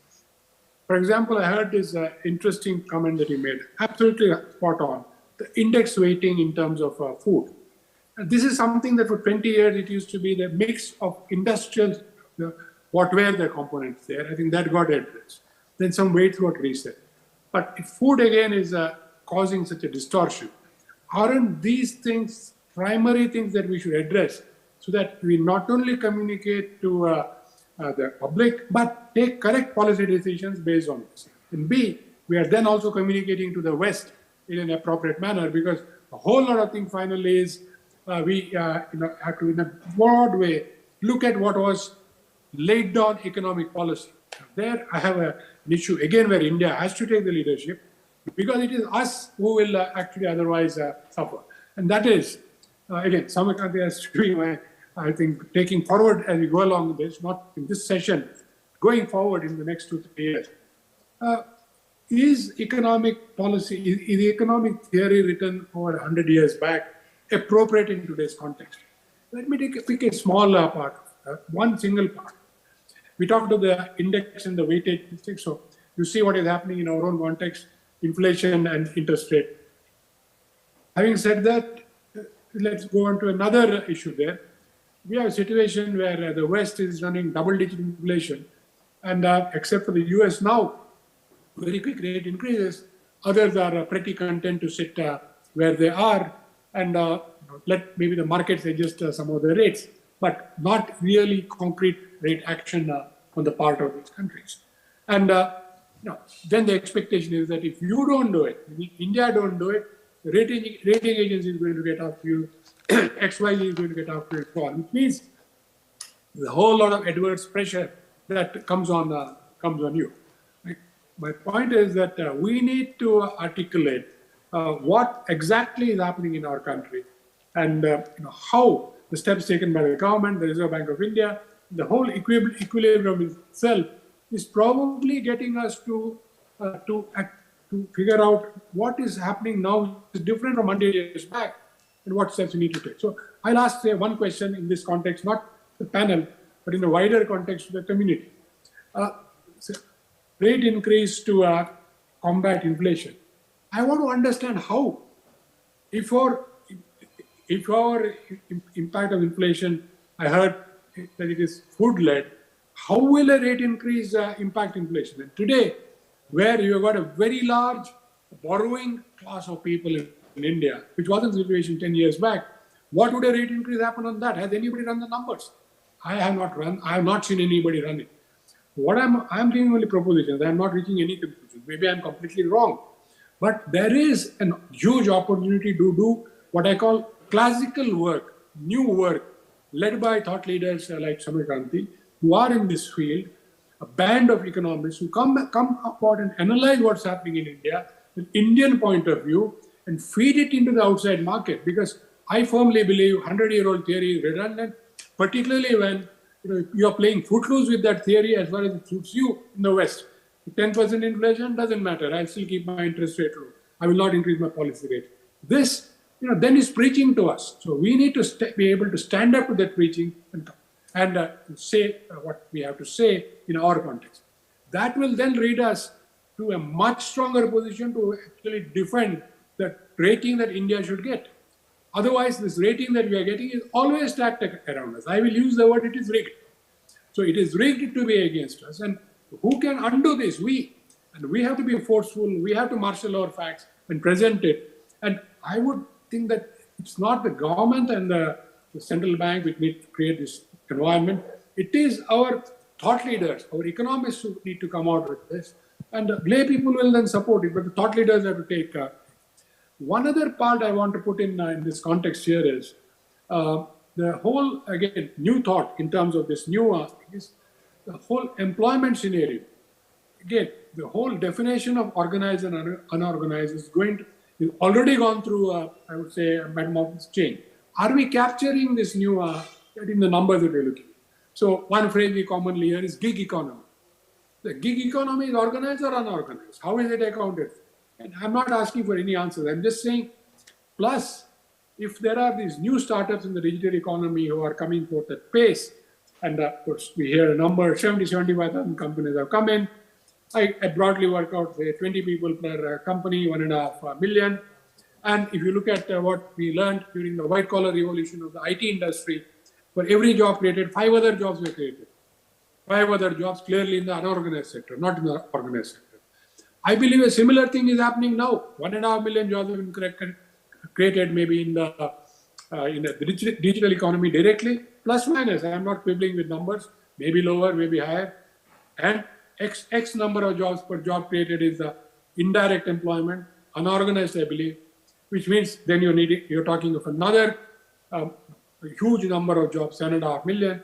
You're talking of almost 8-9 million jobs created through this economy. Large part of it, I don't see it in any of the number work that we do.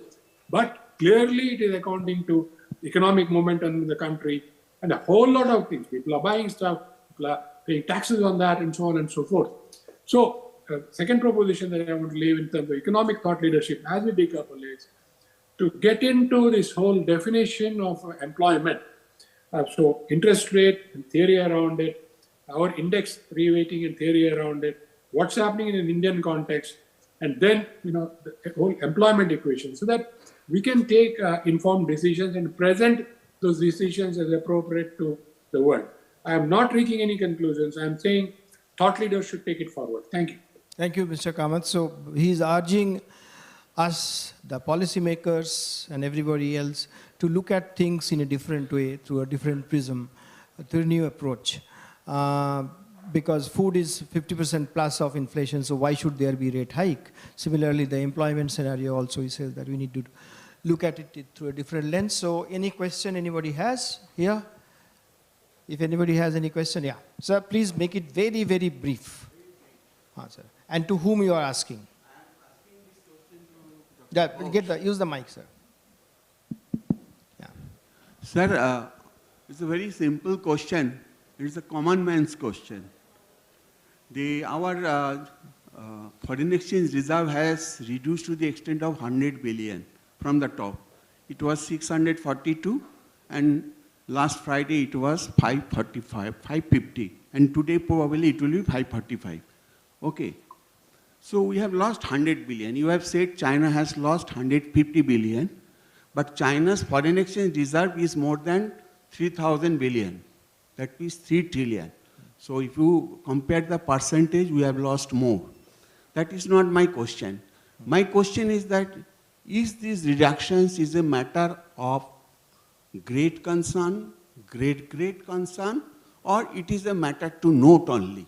Okay, this is my simple question. Thank you. Let Dr. Ghosh, very quick, shorter answer. No, the short answer is that I think just one clarification, China's reserves is now much lower than 3 trillion. I have the numbers, I can give it to you after the show.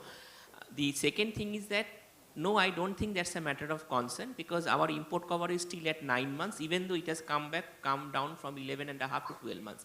That's the reason today why there is now a renewed call in the market that they let the exchange rate find some level of value instead of spending on the reserves, because when the Fed is raising rates to 5%, which is the rates which was in 2008, which is every central bank is raising the rates like anything. I think it's futile to continuously, try to protect the rupee. If you look into the NDF market, which is basically the market which is the forward market, there the rupee is already trading at more than 82. It was trading at more than 80 in the month of August.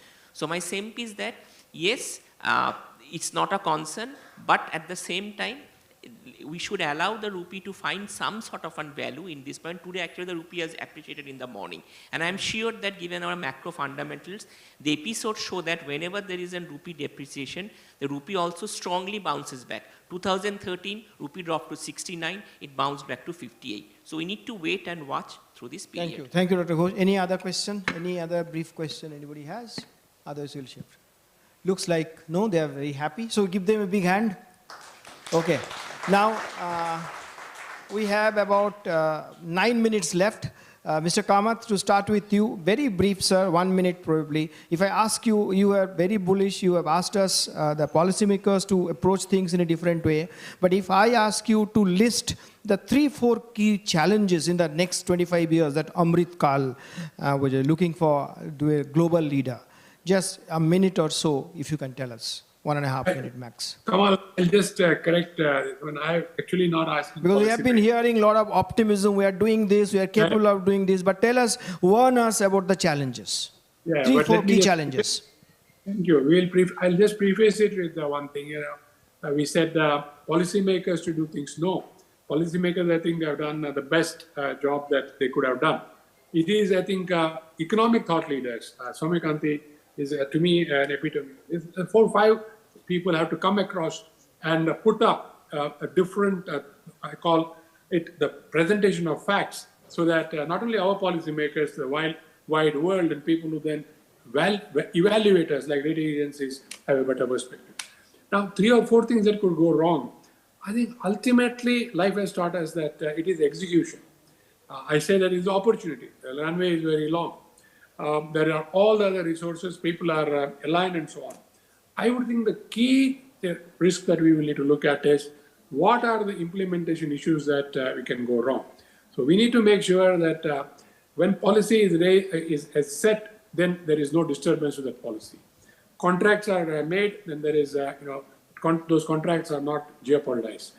I think if we do these 2 things, we are on a path. Third is on part of the people who are executing, that you execute at speed. If you are doing it in X number of years, do it in half X. But we will have to go about this with an urgency never before. If we slip on any one of these, any delay is cumulative. It's going to be deleterious to our entire path. So make sure policy that is set continues. Make sure what you are trying to execute continues, and stay focused. Thank you. Thank you, Mr. Kamath. So, in sum, implementation is the key. I mean, you have hit the nail that Air India privatization was a joke. I mean, it continued for a decade or so. 2021 budget spoke about 2 bank privatization. Nobody knows where we are. So yes, implementation. I remember when Mr. Kamath was heading ICICI Bank, I think your mantra was, if something is not working out within 6 months, junk it and get it for the new things. Okay, that's what you have told me.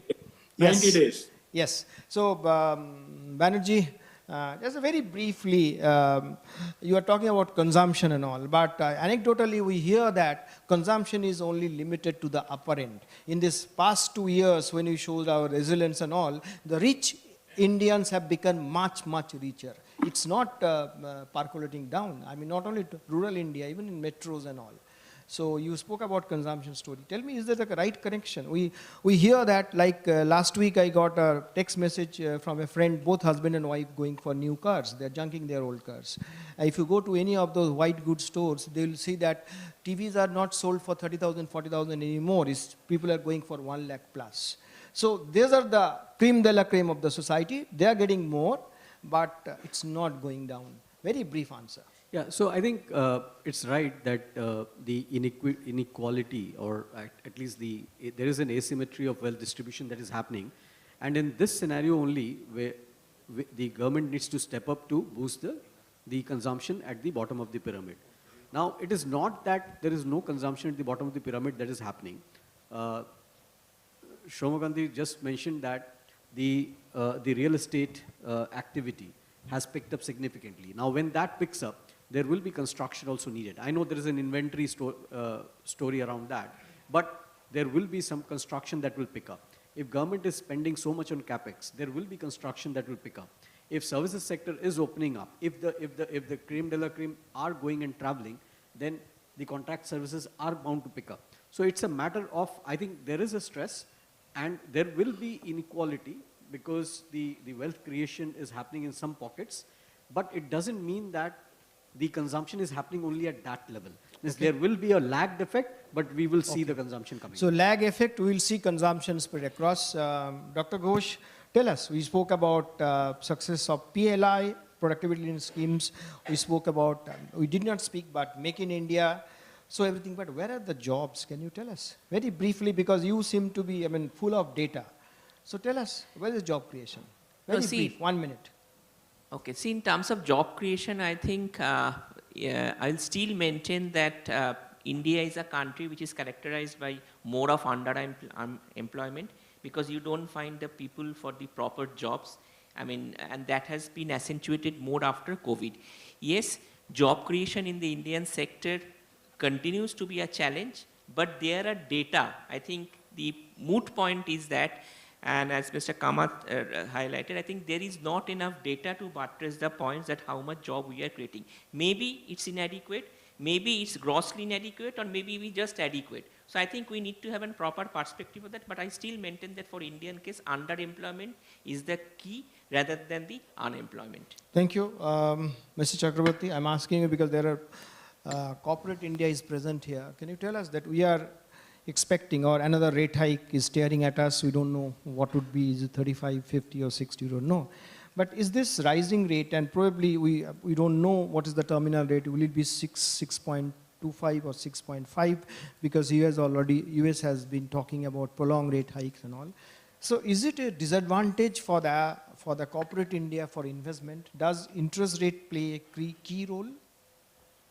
Frankly, if we look at weighted average cost of capital, I'll go down to fundamentals. And if you look at the weight that you attach to equity and the rates that your expectation from the equity and what is being done to the debt, unless one is very over-leveraged, frankly, it doesn't matter. And today, corporate India is not over-leveraged. They can easily take that. The IRRs are much higher, and they will easily cross the hump. The thing is, the issue where Mr. Bandyopadhyay things come in are, frankly, the demand side. And what the corporate India would be looking at is the demand side before coming. I don't think rates would deter them. Rates tend to deter on the retail side, not on as much on the corporate side. There's more of a noise. Everybody wants a lower rate, and they will also come down. And most of them are on the variable rate. So the retail borrowers, the home loan and auto loan, those who take, they will feel the pain, but corporate India is enough deleverage, so it will not feel the pain. It will not come on the way of investment. Now, the last 1 or 2 minutes, 30 seconds each. For a change, I am changing all of your names, including Mr. Kamath, you are there. You are now Shaktikanto Das. You, both of us. Now you tell us how much rate hike you will do tomorrow. Will you change the inflation projection? Will you change the growth projection? Just 30 seconds each, sir. Well, rate hike would be what was being done earlier because inflation is high.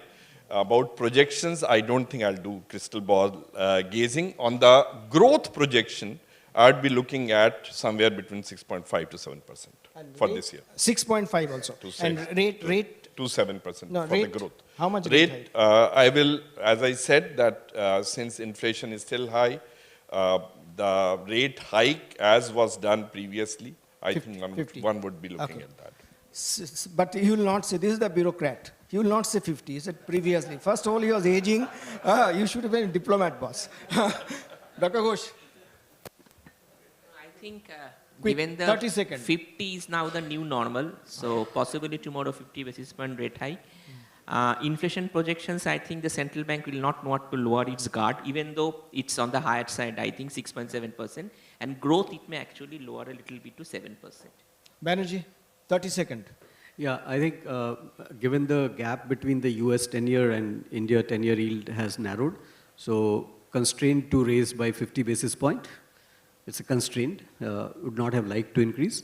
On inflation, I would say that it will stick to the trajectory that it has given earlier. So that's on the inflation. What was the third one you asked me? Growth. Growth is 7%. Mr. Kamath, you have the last word, sir. You are wearing the hat of Shaktikanta Das. You are making the policy. Tell us. No changes. No. That's your answer? No changes. Okay, no change in rate. And growth? No change. Growth, no change. Rate, no change. Inflation projection? No change. Sorry? No change. Okay. So, Mr. Kamath, for the first time I'm hearing you, I mean, you're projecting yourself status quoist. Normally, you are pretty aggressive on all issues. No, Kamal, you are also for the first time hearing me on a rate. I've never in 50 years talked on rates, but now I'm saying no change. Okay. Thank you, sir. So this brings us to the end. Yes, 1:47, we have exceeded by 1 minute. So just 30-second conclusion is this. Everybody, all of us, all the panelists are gung-ho about India's story. Yes, there are roadblocks. It's not a smooth ride, but India is ready to go. India has the resilience, and India is not decoupled as yet, but we have everything, including human capital and everything else, to be different and lead the world in the next 25 years, all the so-called Amrit Kal. Thank you, and if you like, if you liked it, so give them a big hand, all these speakers. Thank you, Mr. Kamath. Thank you, Chakrabarti Saab. Thank you, Dr. Ghosh, and thank you, Banerjee. Over to you. Thank you, sir. That was simulation and rapid fire clubbed together at its very best. Without further ado, I would request Professor Ajitabu Raichaudhuri to please come up on the dais to do the closing remarks while the guests are seated on the dais, please.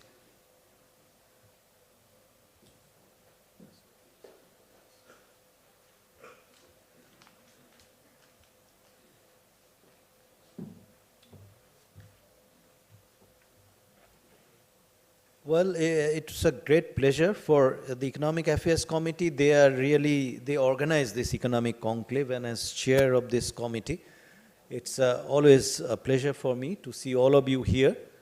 And it's now tagged with the AGM. That's added importance given to this. That's a second degree pleasure I have from the initial pleasure which we had. One or two things, it's all optimism. We heard from the Honorable Minister in the inaugural speech. Then we have the panel from the manufacturers, the service providers here, then the economist, and then the panel here, mostly from the banking sector. Everybody is talking about a future where we'll be happy. And happiness is supreme. So at the end of the day, I guess all of us should go back and have a nice sleep, that tomorrow it'll be rosy. In fact, the problem is with economists, I'm an economist, we always try to point out if everything is true, we'll prove that is untrue. So I can now pick holes in everybody's argument. And then I can try to prove that it may not be exactly very rosy. It's a primrose path. Anyway, I'm not going into that. It's a very interesting session today. And I must thank the sponsors. Without the sponsors, this wouldn't have been possible. And we are very thankful to our diamond sponsors, Exide Industries Limited, and chief sponsor and patron and gold sponsor, JIS Group. And we have the gold sponsors, Parja Pens, Day and Bose, Indorama India Private Limited, PricewaterhouseCoopers Private Limited, State Bank of India, Tata Metallics Limited, Tata Steel Downstream Products Limited, Tax Connect Advisory Services LLP, Vesuvius India Limited.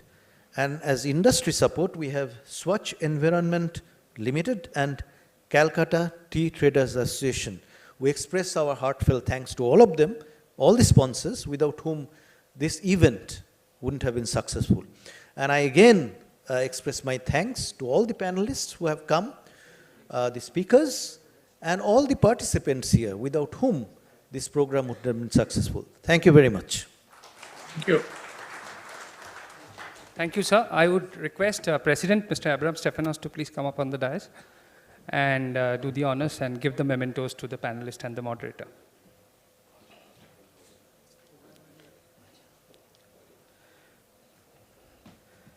To Mr. Atanu Chakraborty first. We can have a good round of applause for them, please.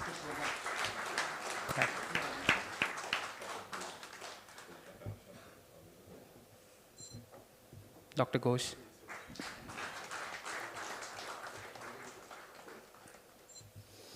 Mr. Banerjee.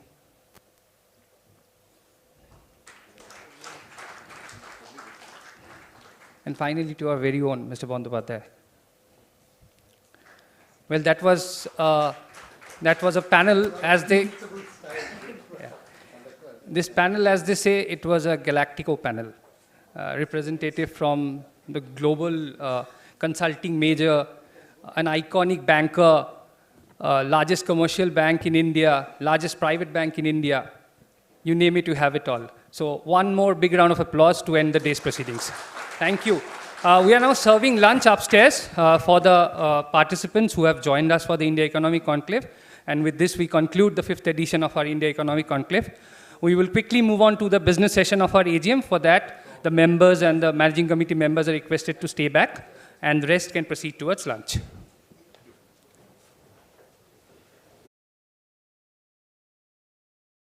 For the members, I would request you to please move to the ITC room, which is just